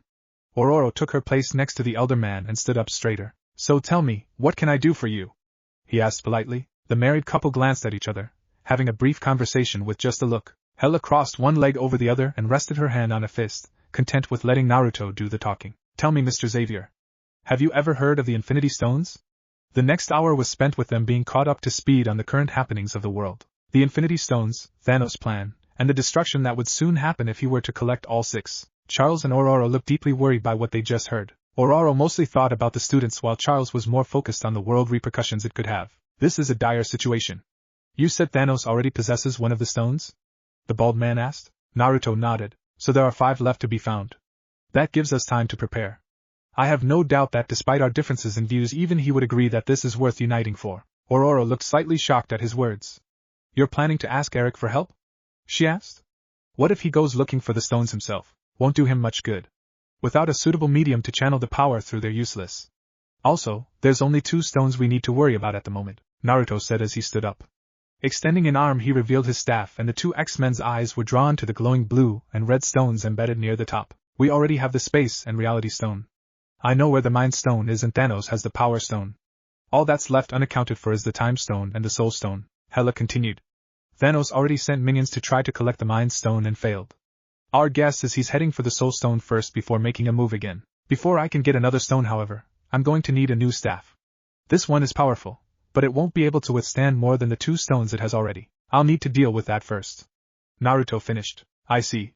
Charles muttered to himself. I will see what I can do about gathering some powerful allies. I'll make a few calls tonight. If you would excuse me, you've given me a lot to think about. The 3 occupants in the room watched the man roll his way out of the room with a pensive look on his face. Naruto waited until the door was closed to speak up once more. I think he took that rather well. Hela shook her head. Possibly. Better than I thought he would. Now that our work here is done, however, we should go. Naruto agreed and tapped the staff on the ground, forcing the space stone to generate a blue and black portal just behind their chairs. Do tell the young lady that we won't be able to talk today, Naruto said to Aurora before stepping in. Hela did no such thing and walked through without so much as a look back. Aurora let out a breath and sat down. How had today gone from team training problems to potential end-of-the-world problems? Sanctum sanctorum. Is something the matter? Someone asked. Yes. Odin's daughter and son-in-law are on Earth at the moment. Another man said. I know what you're thinking. Don't confront them just yet. Let's see what's going on first. In the meantime, I have a few things to do. An orange circle appeared in thin air, showing snowy mountaintops, and the man stepped through. Once the portal closed, the remaining man let a small smile appear on his face. All right, let's see what they're here for. All I'm saying is that maybe they're not that bad. Peter reasoned. Over the past couple of minutes, Banner had watched as Tony and Peter bantered back and forth about their new allies. Tony wouldn't consider them real allies just yet, as in his opinion, anyone who would willingly work with Loki couldn't be that much better. Their eyes traveled across the room as a dark blue portal appeared and the 2 deities in question stepped out. The blonde's hand holding the staff extended and accidentally hit an expensive-looking decoration piece Tony had set on a small table. Everyone's eyes followed the piece as it fell off the table and shattered with ease. Whoops. Pieces slid on the floor in every direction, and Tony turned to Peter, giving him a look. It was an accident. It could have happened to anyone. Peter defended, though he wished they hadn't done that, as he was trying to make a case for them. Ignoring the teenager for the time being, the man spoke. Well? How'd it go? Naruto smiled proudly and nodded. Everything went well. We told him what was going down, and he seemed pretty concerned, as he should be. Banner commented. He's going to be making some calls, but it's safe to assume we got his support. He finished. So what do we do now? Banner asked. It's gonna take some time for Dr. Xavier to gather people, and we still don't know what to do about the Mind Stone. We can't just rip it out of Vision, that's what keeps him alive. Tony nodded and rubbed his chin in thought. That's true. Speaking of time, that stone is out there somewhere too, and we have no leads to follow. As far as I can remember, we haven't come across any threat that was using it. You don't think Thanos knows where it is, do you? Bruce asked in mild concern. The thought of the purple giant getting his hand on another stone filled him with dread. He'd already seen what the blonde could do with 2, and even though he was on their side, it put him on edge. If Thanos got the rest, it would be catastrophic. Fortunately for him, his worries were put to rest by Naruto, who was shaking his head. Doubt it. He had the Power Stone when we fought. If he knew where the Time Stone was, I think he would have had it already. What about the other stone? You said there was also the Soul Stone, right? Peter asked. There's a chance he knows where that one is, or at least has an idea. Hela pitched in. He wouldn't have made the decision to retreat if he wasn't certain he could get more fire power. Naruto stared at the staff in his hand and felt the power flowing through it. All this talk of the stones had brought up a concern in his mind. Hela's weapons were powerful. She was the goddess of death after all. But even now he could tell the staff was barely able to use the might of 2 stones. Trying to add a third would certainly cause it to shatter. He would need to head to Nidavellir sometime soon to get a real staff constructed. A distant memory from the 4th Great Ninja War made its way to his mind, specifically, one of their adversaries at the time. He nodded mentally. He knew just how the new staff would look. Noticing that everyone was looking at him, he nodded and hoped they had asked a yes or no question. If the rolling of her eyes was any indication, he would take a guess that it wasn't. They're wondering what you think about whether or not Thanos has more stones by now, and if you can handle it. Chances are he'll at least have the Soul Stone the next time we meet. I'm certain that even with 2 stones I should be able to overpower him. I can feel my strength slowly returning to me, so the longer we can avoid the confrontation, the stronger I'll be. Anyway, he said, trying to get back to the other stone, the issue with Vision is simply taking the stone out. Using the reality stone I can create another source of power to keep him alive. It'll be up to you guys to equip him with it, however. Naruto finished. Peter frowned in confusion and took a look around the room. 2 of the smartest men in the world were right next to each other, but no one had suggested the obvious solution. Excuse me. Everyone looked at the young man, who slightly shrunk under their gaze. Why not just give Vision a body? He said. The room went silent and those around began looking back at each other. What do you mean by that? Naruto asked. Well, the reality stone can literally warp reality, right? Naruto nodded. Then why don't you just reality warp Vision a new body? It should be easy enough for you, right? In theory, that's all it should take. The blonde scratched the side of his head and thought about it. As of now, all he'd been doing was using a little bit of energy to cause the stone to work. If anything, it acted as an overpowered genjutsu, but if he actually forced more power, he tapped the staff on the ground, letting the stone glow a deep red. In his hand a small redkin materialized, complete with liquid inside. The stone was still glowing, so the Ken was still with him. Imposing his will, he cut power to the stone and smiled widely at the sight of the Ken still in place. Hela raised an impressed eyebrow at the display and felt immense pride in her dearest. Part of her wondered if she would have the power to control a stone to that degree. Use one, of course, but more than one with that kind of control? That was iffy. She turned her attention to the young man who had made the suggestion and put a hand on his shoulder and squeezed lightly to show her approval of his idea. Her lips quivered upward in a mischievous smile at the feeling of him tensing upon contact. Please don't kill me, she heard him whisper repeatedly. Naruto tried not to show how amusing he found the boy and decided to save him from the position he found himself in. I hadn't thought of that actually. Next time I see him I can just change his body's composition to make it organic. And the stone? Tony asked. He was slightly concerned at the power the stones had. To be able to just turn something inorganic into a living being with the thought, it just wasn't natural. He eyed the blonde as well. He didn't know him, but Thor trusted him and he trusted Thor. Loki, not so much, but even if the god of mischief decided to go rogue, with the power at their disposal, handling him would be easier this time around. Thinking of the god reminded him of their last encounter, and he grinned. The image of the Hulk grabbing the man by the leg and smashing him into the ground repeatedly always put him in a good mood. Even though they had seemingly solved one problem, Banner still had an apprehensive look on his face. A look which Tony recognized and asked what was wrong. Well, I still see one pretty big problem. Banner started. If his body is just changed to be organic, he would be a grown man but is really only 2 years old. Vision has no birth certificate or records of any kind. Not only that, but he's a machine. He won't be used to the bodily functions a human has, like needing to eat or breathe. All eyes turned back to Naruto. He glanced at everyone and shrugged. Yeah, that's going to be on him. All I can do is provide the means to keep him alive, and then take care of the stone. We can deal with that after saving the world from destruction. Sound good? He asked rhetorically. Great. Now if we can. The Avenger cut his sentence off abruptly as the phone in his pocket began to ring out. Huh. That was fast. It's Dr. Xavier. 1 second, he said, raising a finger and putting the phone to his ear. Everyone perked up. It seemed the man had more pull than they believed if he was able to round everyone up that quickly. Tony nodded a few times, throwing in a few yes, sure, and a huh every now and then until he pulled the phone away from himself and tried handing it to the blonde. Naruto frowned. What? It's for you. A young lady named Anna-Marie from the Xavier Institute wants to talk to you. Popular, weren't you? Tony asked with a smirk, seeing the goddess of death beginning to look upset. Only he would find it appropriate to make that comment knowing a man's wife was getting upset. Hela turned to Naruto and shot him a sharp look and placed a hand on her hip. She remembered perfectly who Anna-Marie was and narrowed her eyes. The way the child caressed her husband's hand when they shook hands rubbed her the wrong way. She had been seconds away from removing her head cleanly off her shoulders. Naruto looked at the outstretched hand but made no moves to take the phone. Answer it. Hela ordered. I'm good actually. He told her, trying to decline. Unfortunately, his wife wasn't trying to hear that, and with a soft shove, she moved him closer to the phone. Answer the phone and see what the child wants. The blonde looked around the room hoping one of them would come to his aid, only to be disappointed. It seemed everyone had decided the ground or the walls were more interesting at the moment. I really don't think it's necessary. He tried one more time. We have things to take care of. Hela gave him one last look. A look that he hadn't seen since the early days in their relationship when she thought he had been flirting with some girl in their army. That had been a rough day, but once he proved it wasn't as she thought, she made it up to him in a very pleasant way later that night. He sighed and took the phone, placing it up to his ear. Hela was quick to place her head on the other side of the device in an attempt to listen in on the conversation. Hello? Hello? Anna replied in a nervous and unsure voice. I wanted to talk to you when you were here, but you were in a rush. I was wondering when you would be back. Naruto heard whispers in the background. Probably the students that were there earlier. When you two would be back, she corrected. I'd like to ask you a few questions. Well, we were only there to discuss some important information with Dr. Xavier, so I'm not sure when or if we'll be back. If we do return, I'll be sure to let you know, he answered before handing back the phone to Tony. He wrapped his arm around his wife's waist. Her eyes were still narrowed, but now her arms were crossed. She's unable to touch anyone because of her powers. I'm sure she was just shocked to see that she could actually make contact with someone and got excited. He tried reasoning. He loved his wife, he really did, but he would be lying if he didn't think her jealousy went out of control sometimes. She would swear up and down that she wasn't a jealous woman, claiming that no other woman could compare to her in either beauty, power, or skill both in and out of the bedroom. That all went out the window whenever someone decided to get bold and get too close to what she considered hers. You have nothing to worry about, all right? Hela rolled her eyes again, but leaned her head into his shoulder. Perhaps she had let herself lose it for a moment. The blonde sighed in relief. Looking back at the Avengers, he was about to speak, but like Tony, he stopped himself before the first word could even make it out of his mouth. He quickly turned so that he was looking out the window into the distance. What's wrong?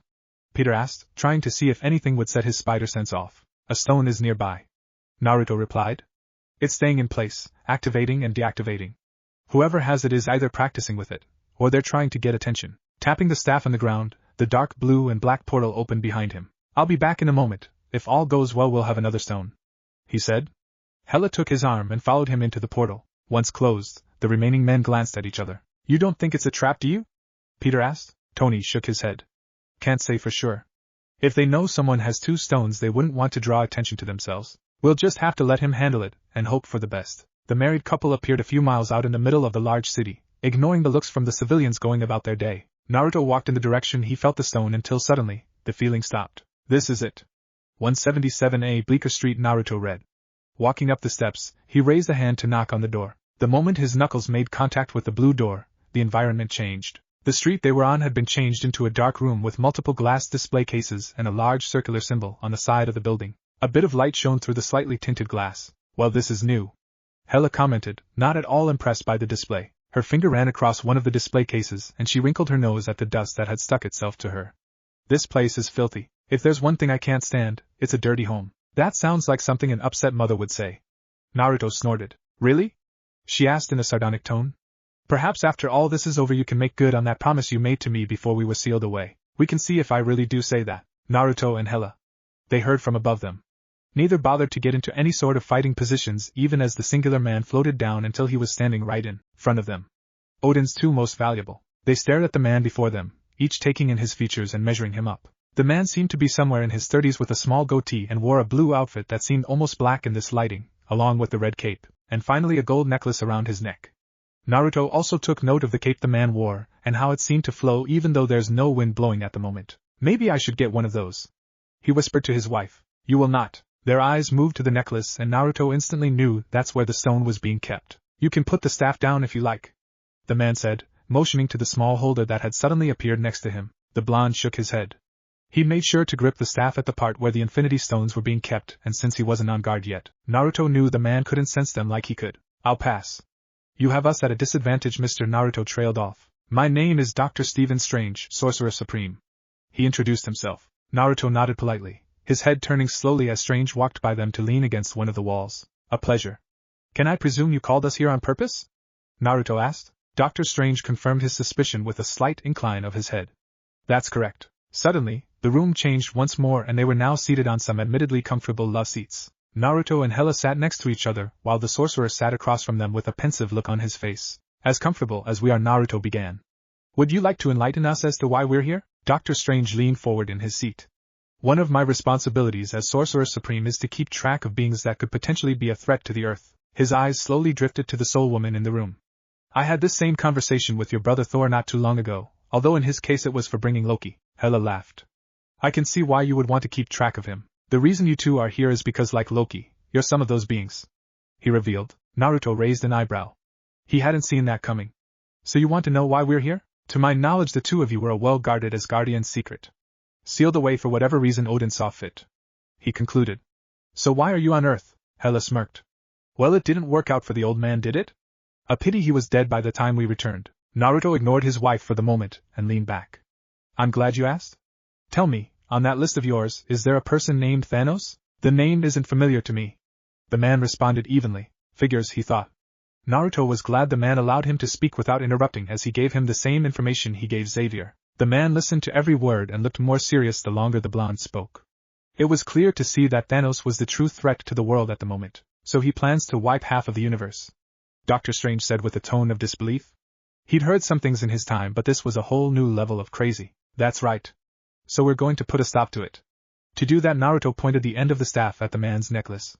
We need the stone you're wearing around your neck. Strange smiled, but it held no warmth. I'm afraid that won't be happening. If Thanos really is coming, the stone will need to be protected, and I can't just hand it over to an Asgardian I've never met. For the first time since arriving, Naruto moved his hand lower on the staff to show the two stones glowing brightly. Well, I'm not really Asgardian for one. Second, as you can see, I already have 2 of the stones in my possession.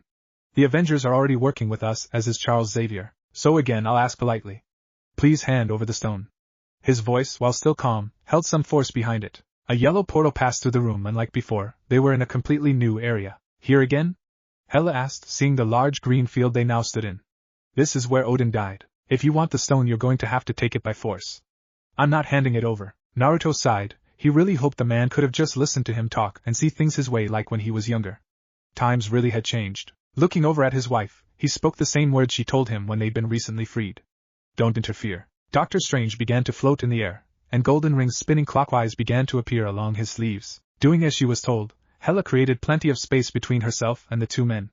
Strange was high above them, looking down with the most utter seriousness on his face. On the other hand, Naruto looked as calm as could be, not at all worried about the man he was facing. Golden spectral whips formed in the sorcerer's hands and swiftly made their way towards the blonde in zigzag patterns. As they approached, Naruto whistled as he was able to feel how much energy was coursing through them. Tilting his head to the right, the first whip passed by him harmlessly while the second one was aimed at his chest. Using the staff, he easily deflected the trajectory of the attack, allowing it to crash into the ground. Glancing up once again, he frowned at the lack of an opponent and began surveying the area. He couldn't have just disappeared. A gold eyebrow was raised at the sight of the sky beginning to break apart in the shape of triangles. Light bounced off of them as if it were glass. That's new, he commented. The large sheet of glass began to descend on him, but he made no effort to move, though he was prepared to use one of the stones if necessary. The glass passed over him harmlessly, but suddenly, he found himself upside down, falling towards the sky. We're in the mirror dimension now, he heard from all around him.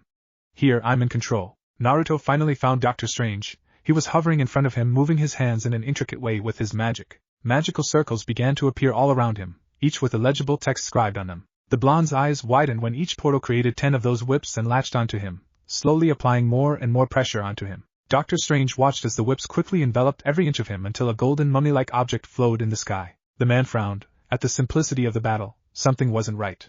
His assumption was correct. When the whips began covering his face, Strange never noticed the smirk that had donned the blonde's face. I'm getting claustrophobic just thinking about being caught in that. Strange heard from beside him. Turning slowly, the man came face to face with the same blonde who should have been up above getting squeezed until he was out cold.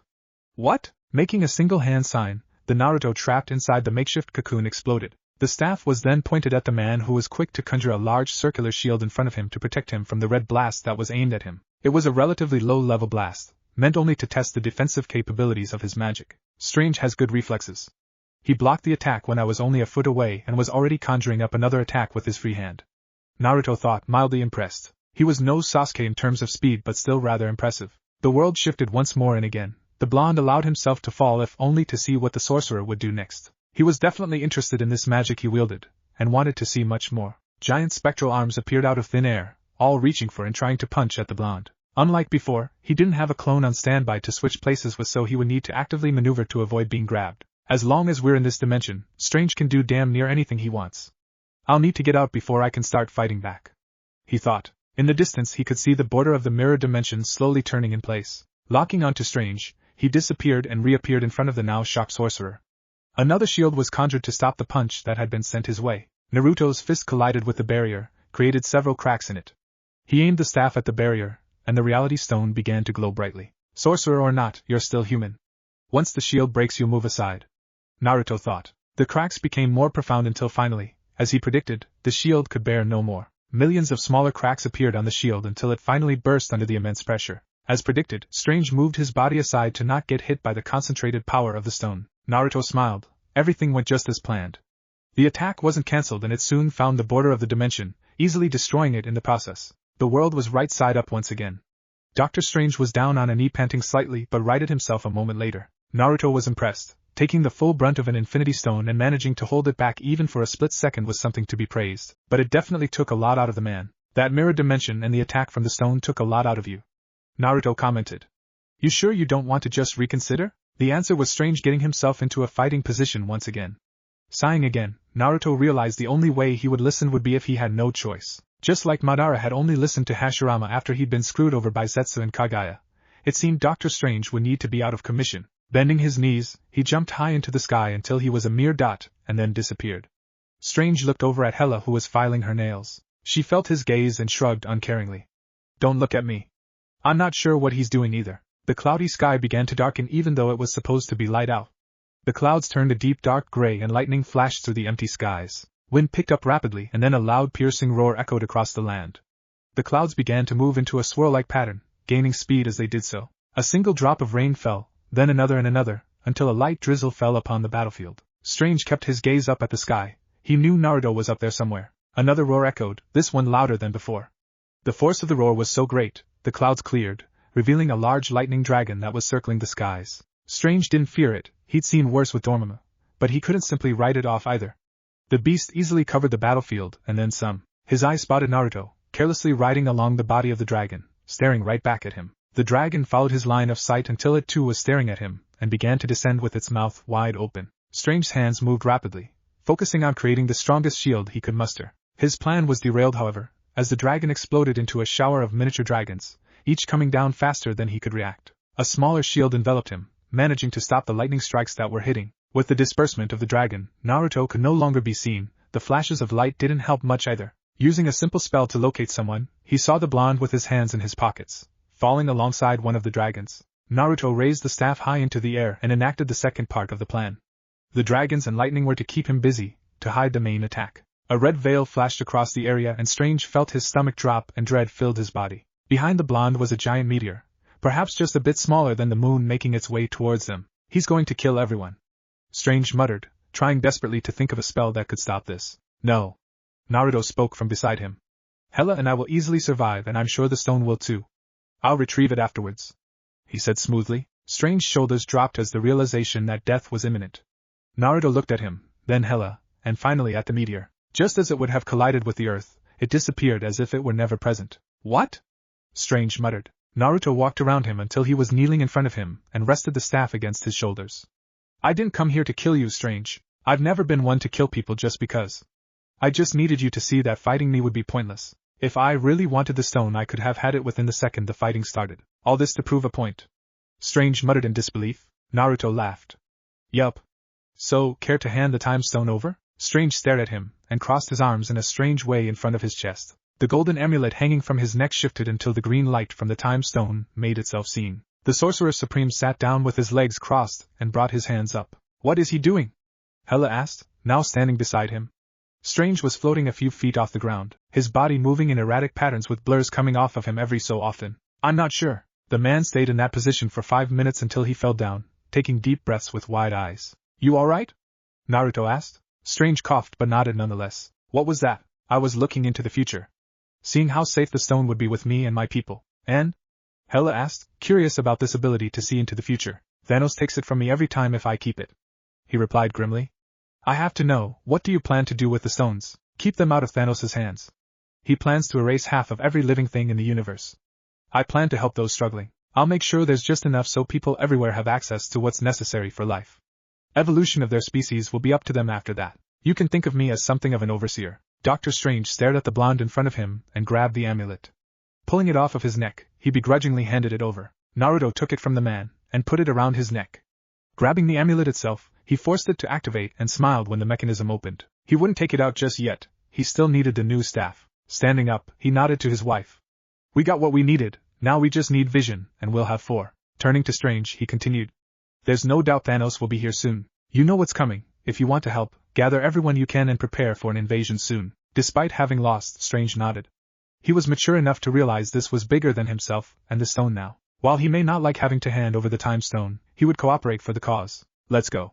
The married couple stepped through the portal and disappeared from the area, leaving Doctor Strange to mull over the events of the day and those to come. The 3 Avengers turned to see the portal opening once more, and wondered how things had gone. It hadn't been too long since they left, and they could use some good news. Everyone noticed the new addition to Naruto's outfit in the form of the amulet around his neck. It went well then? Peter asked. Naruto nodded. The time stone is ours and we have the help of the Sorcerer Supreme. Great.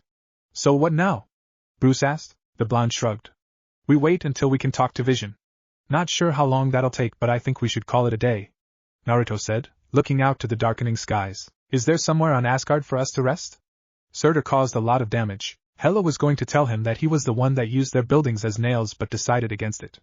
I'm sure there is. The two disappeared without another word, leaving the Avengers to their own devices. See. I told you they weren't that bad, Peter said in a proud tone. Asgard. Well, what did they say? Thor asked impatiently. Loki shook his head. I told you we should have waited before trying to talk to them, he said bitterly. Why? Was Hela in a bad mood? I wish, he replied dryly. It seems our dear sister and brother-in-law decided to have a little fun in the hall. Now I have the image of his backside and our sister's dopey look burned into my mind, he replied with disgust as he made his way out of the large room. Thor grimaced. Well, better him than me, I suppose.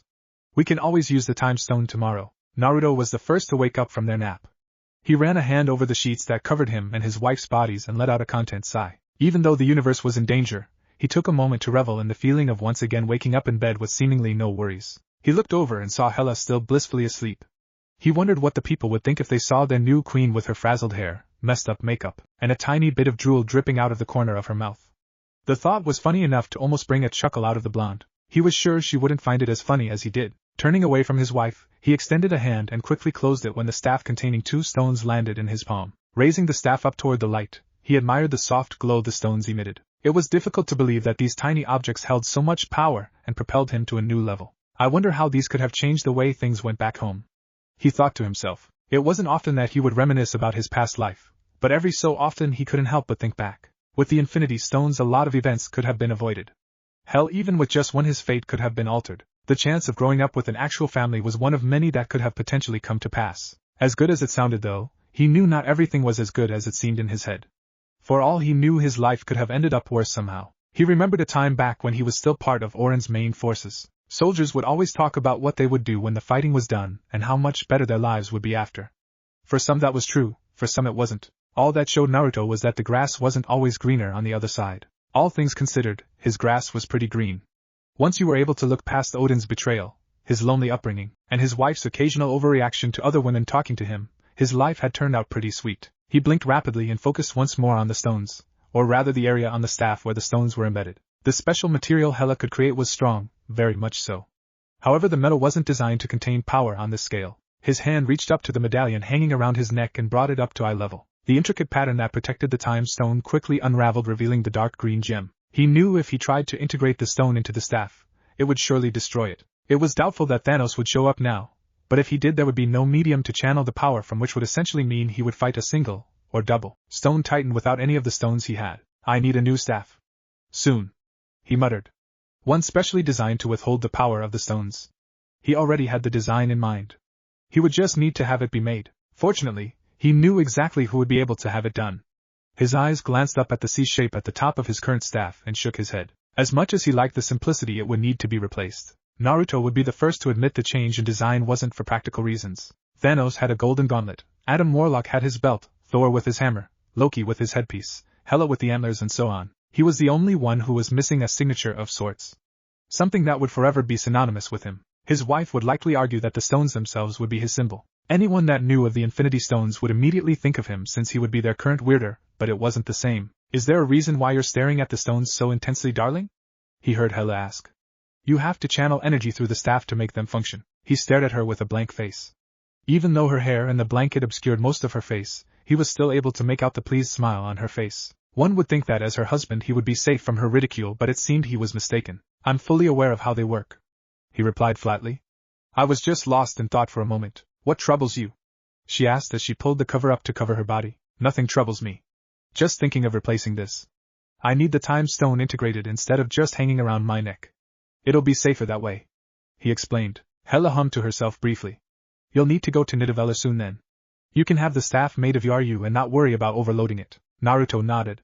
That's exactly where he planned on going. They had created Hela's, now Thor's hammer, after all. That's what I was thinking. I'll probably go later today. I still need to talk to Thor about his allies and what they plan to do about Vision. He'll be expected to do things humans do naturally in order to survive when he's been a machine his whole life. That won't be an easy change to adapt to, and you wouldn't be willing to take the stone and deal with the problem later. Hela pointed out. He shook his head. Not unless the need to do so outweighs taking consideration of his life. As long as he's by us, the stone is with us. That's good enough for now, Hela sighed. As much as her darling had changed over the years they'd been together, he still did hold on to some of his old beliefs. The would-be execution was only allowed to go on because they'd been wrong, but Vision was a different case entirely. So have you thought of what we'll do once the purple eyesore has been dealt with? Hela asked after a moment of silence. Naruto leaned against the golden headrest of their bed and looked up to the ceiling. Not really. You know me. I've never been a guy with a plan, I just do things, Hela snorted in amusement. She knew that very well. She had since lost track of how many detours they'd been on both during official jobs and when they were spending alone time, during their courting process. It would be a lie to say it wasn't fun though, but she wouldn't tell him that. It would only encourage him, I'm aware. I have 2 ideas. She began. Naruto nodded and gazed intensely at her. The first is simple. I've taken my rightful place on the throne and as such, we must make sure there is an heir. You could have just said you wanted a baby. Naruto deadpanned. Number 2. Hela continued, ignoring his teasing remark. I believe once Asgard has been returned to its former glory, I believe we could reclaim the territories that once belonged to Asgard. She said only to pause when Naruto shook his head. Whatever realms are free will remain so. I'm not using the stones to conquer places that manage to gain independence unless need be, he said, shutting her idea down. Hela frowned. Didn't he see the need to reclaim Asgard's territories? With the stones weakened, she felt her ire rise when he once again cut her off with a resounding no. Which quickly shut that part of the conversation down. Hela raised an eyebrow in disbelief. He usually went along with all her plans, that's how things had gone for years. Now he told her no. She opened her mouth to retort but stopped herself as she saw him giving her a knowing look. If she tried to press the issue, she would look like a spoiled child whining because she couldn't get her way. Get dressed. We have things to do, Naruto ordered as he got up off the bed. With a tap of his staff, he was once again dressed. Hela followed suit but kept her idea in the back of her mind.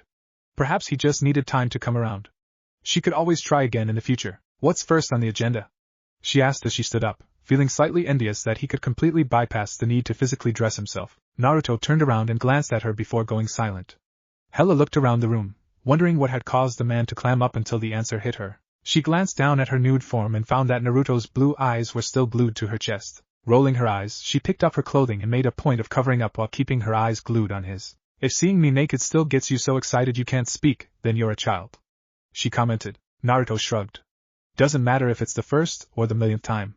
It's always gonna have the same effect. Once she was dressed, Hela walked alongside him as they made their way down the lavish halls toward the throne room. As they walked, the goddess of death mentally catalogued everything that lined the walls, deciding what would stay and what would be replaced. One was a large mural of Odin sitting on the throne. Even as a painting, it still managed to radiate a certain poise that only a seasoned leader could give off. Extending her hand toward it, Hela released a small burst of power until nothing remained of the image. He might be gone, but her feelings about him were still very much fresh. Really? Naruto asked, giving her a flat look. The old man is dead and you're still destroying things that have his image? What of it? Naruto sighed but remained quiet. The man was already dead. What good was it to be mad at someone who wasn't even here anymore? When they entered the throne room, the pair saw Thor, who perked up as they came into view. Loki, much to their confusion, frowned as if disgusted, and looked away while muttering something to himself. Naruto glanced at Thor to see if he had any idea what that was about, but the man shrugged lazily. Perhaps he's just having a bad day, Thor replied smoothly, not wanting to tell the two what his brother had seen. Anyway, I'm glad you're here. Are you? Hela asked, crossing her arms and letting a smirk cross her face. I'm glad you're here, he repeated, this time making sure to look at the blonde. Naruto held back a laugh at the frown that crossed his wife's face. What can I do for you? We were hoping you would allow us to use the time stone, he began. When Surtur was released, it caused a lot of damage. Many people's homes were destroyed, and those that were spared by Surtur were then used by you as nails to keep him in place, he accused. The blonde felt the slightest bit of heat make its way to his cheeks. Maybe he'd done a little too much. Well, I was actually planning on dealing with that before taking care of other business, Naruto said as he walked past the god of thunder. You were? Thor asked. I thought you didn't care about Asgard anymore. Naruto opened a door that led out to a balcony that overlooked the ruined city and sighed. To a degree I still don't. But we have bigger issues. With Thanos on the loose, we'll need everyone in top shape. Hela draws her power from Asgard, and if it's in ruin, he trailed off. Thor made a quiet sound of understanding and glanced at the woman who had walked behind them. That was the reason they'd sought to unleash Surtur in the first place, to bring her down to a level where she would be manageable. I see. Well then, I think the best thing to do would be to start with the residential districts. Get the people back in their homes and then we can move to other places, Thor proposed. Districts? Naruto asked curiously. What was Thor going on about? Tapping into his six paths power, he crouched down and then leaped high into the air. His form quickly passed the highest point of the golden structure that he and Hela now occupied and continued his ascent at a rapid pace. Odin's children down below looked up with frowns on their faces as they wondered what exactly he planned on doing. Soon, Naruto was no more than a black dot in the sky. What's he doing? Loki asked Hela. If there was one thing he knew about their new brother-in-law, it was that he was insane. He had to be. The man had married their sister and found great pleasure in upsetting one of the greatest forces in the universe. I'm not too sure, the woman replied. The trio soon received their answer in the form of a dark green light appearing on the streets below. Intricate lines connecting and interesting at different points lit the streets and soon, the patterns began to move at an almost hypnotically slow rate. Before any of them could speak, the ground rumbled. Bits of debris began floating, some high some low, until they collided with one another to form a larger piece. The process repeated itself continuously until full buildings were constructed and placed back where they had originally been. In less than 3 minutes, Asgard once again stood tall. Hela took a deep breath and extended her arms out as she relished in the feeling of energy returning to her. She could feel her power slowly progressing back to its natural state, and she couldn't fight off the pleased grin that split her face. Thor and Loki glanced at each other, both glad that their previous issues had been dealt with. As much as they hated to admit their own powerlessness, they knew even together they wouldn't win against the pair. How's that? Naruto asked, suddenly landing in front of them. There were traces of sweat along his brow and his forehead, but other than that the man didn't look as fatigued as one would expect. Pretty good, I suppose, Thor replied, feeling the slightest bit of envy. So what's the plan now? We have plenty of time before any of the real fighting starts, so for now do as you please. It's probably a good idea to figure out what changes will be made to Asgard, how to implement them, and all that other stuff, he replied. I suppose you'll be going for your staff? Hela asked from her seat on the throne. He nodded. It shouldn't take too long, hopefully. Tapping the staff on the ground, the dark blue portal manifested in front of him. Without hesitating, he stepped in and disappeared from Asgard once again. I honestly thought that would take longer, Thor commented. All that means is that you're free for the day. Come along, we must plan my official inauguration, Hela ordered. Both men sighed to themselves, suddenly wishing that they had followed the blonde. Stark was likely busy doing something and Cap was somewhere in Africa recruiting. No matter how many different plans Thor went through in his mind, he couldn't think of anything that would get him out of this. Nidavellir. When Naruto stepped out of the portal, the first thing he noticed was that the area was damn near in ruin. Most of the tools the dwarves used to create their weapons and materials were nothing more than scrap metal bunched together. The blonde scanned the area, taking note of anything that might give him a hint as to what had gone down. There was no smoke or debris in the air, making it clear that whatever happened had transpired long ago. Walking further into the absurdly large work area, he carefully stepped around the large mallet and continued on. The feeling around him was eerie. It almost felt as though he were being watched even though he knew no one was within 100 feet of him. After a few minutes of walking, a sound finally reached his ear, rustling, as if someone were searching through rubble. Being careful not to make any noise, he tightened his grip on the staff and prepared himself. If Thanos was here, he would put him down swiftly. Coming up on where the noise was coming from, Naruto lowered the staff when he realized it was one of the blacksmiths. From what he could see from his position behind the man, he was in rough but manageable shape. Taking an extra step, he let his footsteps resonate through the almost silent environment. As expected, the man turned around in surprise at his sudden appearance, and got into a defensive position. Naruto could see the man's eyes eyeing the staff as well as his posture looking for any holes in his defenses. Naruto was slightly impressed at the man's tenacity. He was definitely hungry, tired, and partially beaten but still ready to hold his ground. Raising his hands up in a peaceful manner, he paused his stride. Relax. I'm not here to cause you any harm, he said slowly. Who are you? The dwarf demanded. A friend. I was hoping you would be able to create a new staff for me, but it seems that's not possible at the moment, Naruto replied carefully. The dwarf scoffed but didn't drop his guard. It's impossible. Everything has been destroyed by the Mad Titan, the man said, his tone becoming somber at the thought of his fallen comrades. I thought if we did as he asked and built him the gauntlet he would leave us alone, but Naruto's hand clenched at the thought. He could see clearly how that exchange must have gone down. With the gauntlet and an infinity stone, power no less, it would have been impossible to stop him. Thanos won't stop here, Naruto began. The Mad Titan is on a quest to gather the remaining stones. I'm sure you can imagine what will happen if he achieves this. The gauntlet you built, it's capable of withstanding all 6 stones, yes? It is. It was made from the finest metal in the universe. We have more, but without our power source, it's impossible to get the furnace going to melt it. Naruto glanced at the large furnace with a curious look on his face. Next to it were large silver bricks of what he knew to be the metal he needed for his staff. If I could get things working, could you make a staff for me? I'm going to use it to kill Thanos, he admitted casually. The dwarf looked up at the blonde with shock and disbelief written across his face.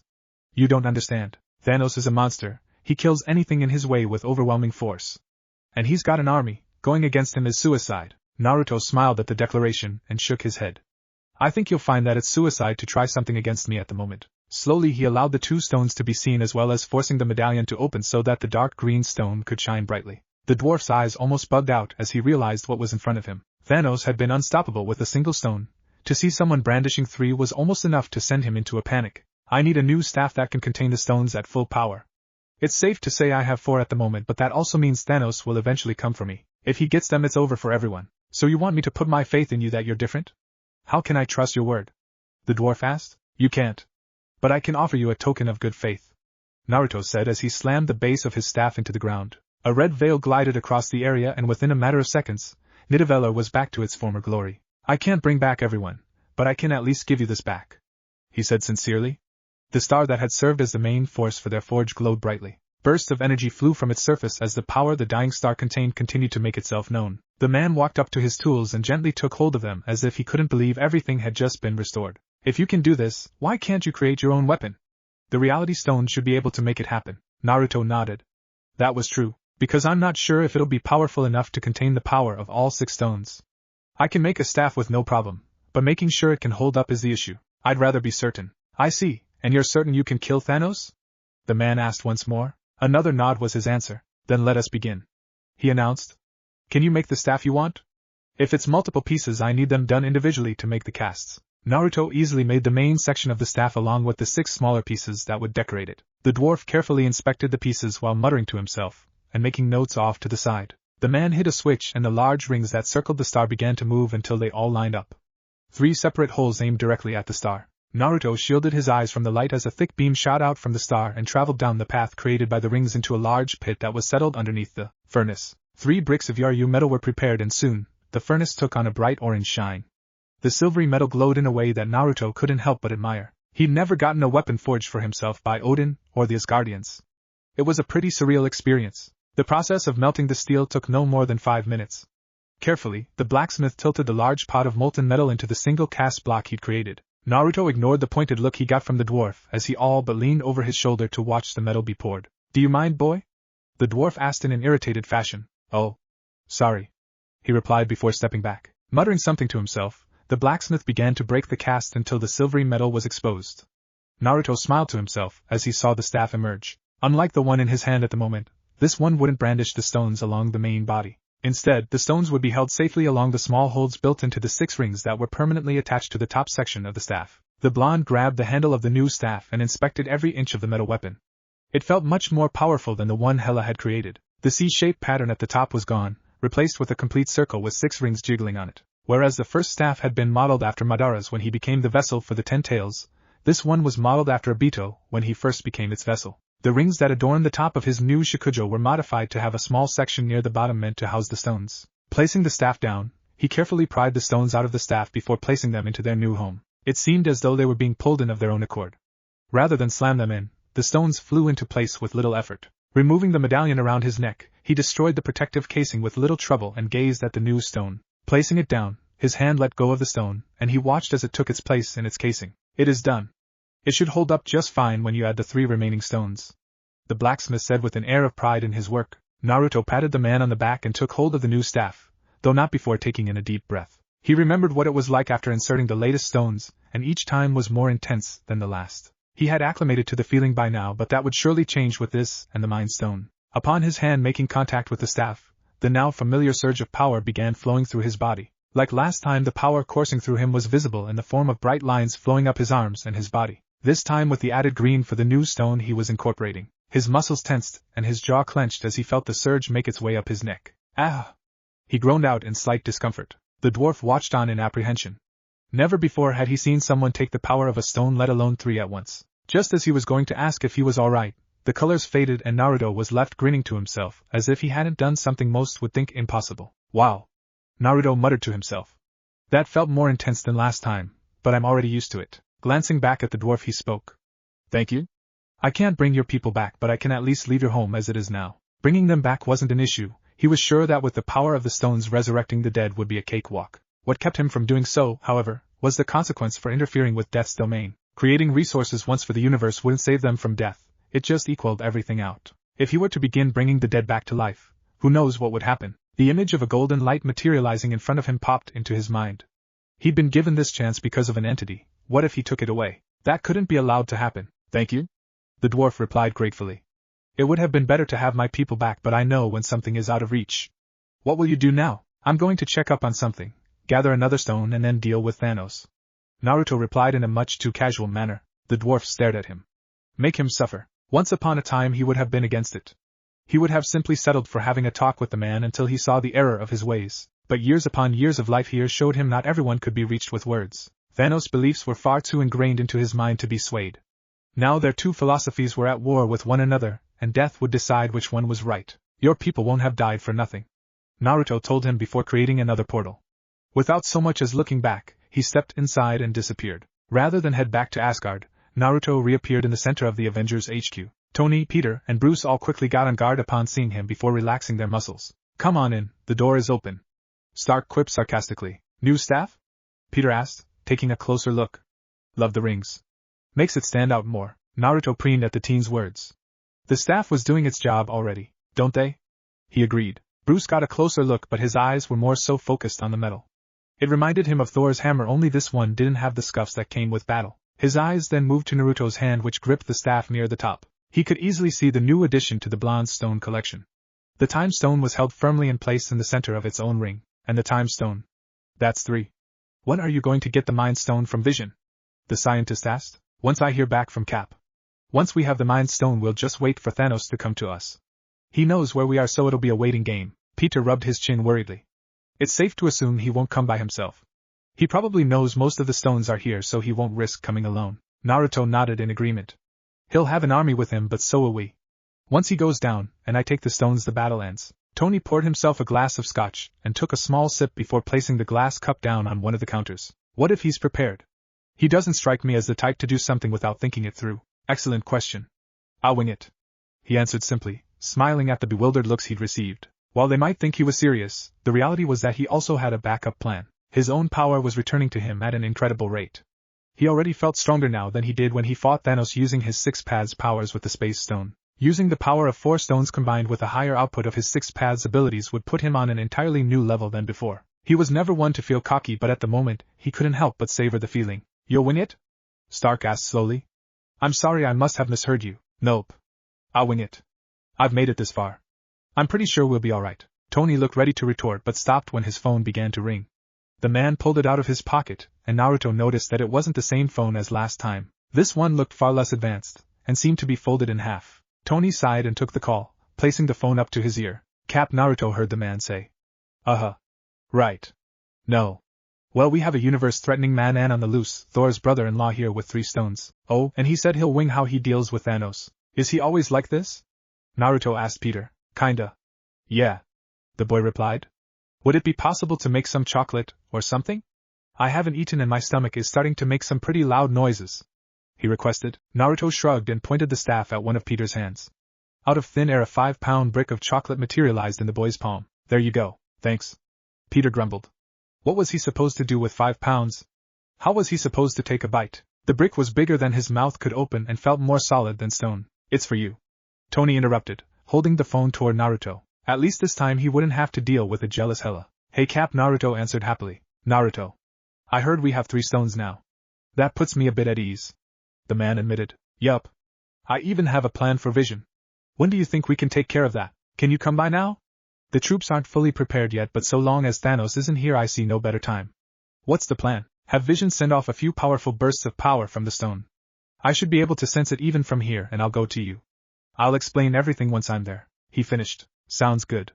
Oh, don't bring Loki if you bring company. Captain America added hastily. Loki was pleasant company in Naruto's opinion. The man knew how to liven things up even in tense situations. That and the fact that both of them enjoyed the occasional prank here and there put him pretty high up in his books. People who knew how to relax and not take things too seriously were among his favorites. Fine, he replied into the phone. I'll be quick about it so I won't be taking anyone.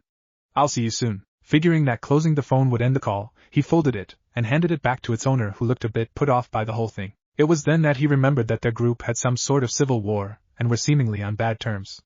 They would have to get over it soon. If anything went wrong and Thanos somehow won, they wouldn't be alive to hold that grudge. Knowing that Vision was somewhere else on the planet, he would need to extend his senses. Closing his eyes, he took a deep breath and exhaled calmly. Those watching focused their attention to the orange tint that had begun to appear on his eyes. Seconds later they were once again surprised to see that instead of blue eyes, a pair of toad-like eyes stared back at them. What the hell? Peter mumbled. What is that? This? Naruto asked, pointing to his eyes. Something to help me sense the stone a little better. Vision is somewhere in Africa after all, he replied as if it were the most obvious thing. Extending his senses as far as he could, he waited. Sage mode didn't feel quite the same as it did back home, or even on Asgard. The planet was tainted and the natural energy that he did manage to collect felt like a much less potent version of what he usually got. Still, he was able to make it work. He could feel most of the people walking about for miles, almost to the point that he knew exactly what foot they were currently taking a step with. Needless to say, mastery over Sage mode was something of an understatement. As he tried to extend further, he felt it. A small pulse followed by another, and then one more. That was it. Excuse me everyone. I'll be back soon. If everything goes well, we'll have stone number 4 on our side. With another tap of the staff, the blue portal opened up and he was once again gone. For someone with that much power, he's one of the more normal aliens we've encountered. Bruce commented. Tony scoffed. Normal? The guy is friends with Loki of all people. No normal person would willingly hang around that guy. Are you still upset that he threw you out of the window of your house? Peter asked. That was a lot of property damage. Do you know how expensive some of the pieces I had were? Tony shot back. Both Peter and Bruce rolled their eyes at the man's words. He spent more on the Iron Man suits than he did on anything else. Money was no issue to him. Stepping out of the portal, Naruto was greeted to the sight of Captain America and his crew staring at him. Or rather, the staff with curious gazes. The blonde noticed there was another man among them. This one with a darker skin complexion, but the man carried himself well. His head was held high, and his clothing gave off the vibe that he was royalty. The added guards that stood behind him added to the effect. Naruto. Steve greeted. Good to see you again. Likewise. I assume this is the person you were counting on for help? He asked, turning to look directly at the man. That's right. I'd like you to meet King T'Challa, the current ruler of Wakanda. Naruto nodded and held a hand out which the king took instantly. The man's grip was firm and his gaze never strayed from Naruto's eyes. The blonde was impressed. A pleasure. Why don't we speak elsewhere about the situation with Vision?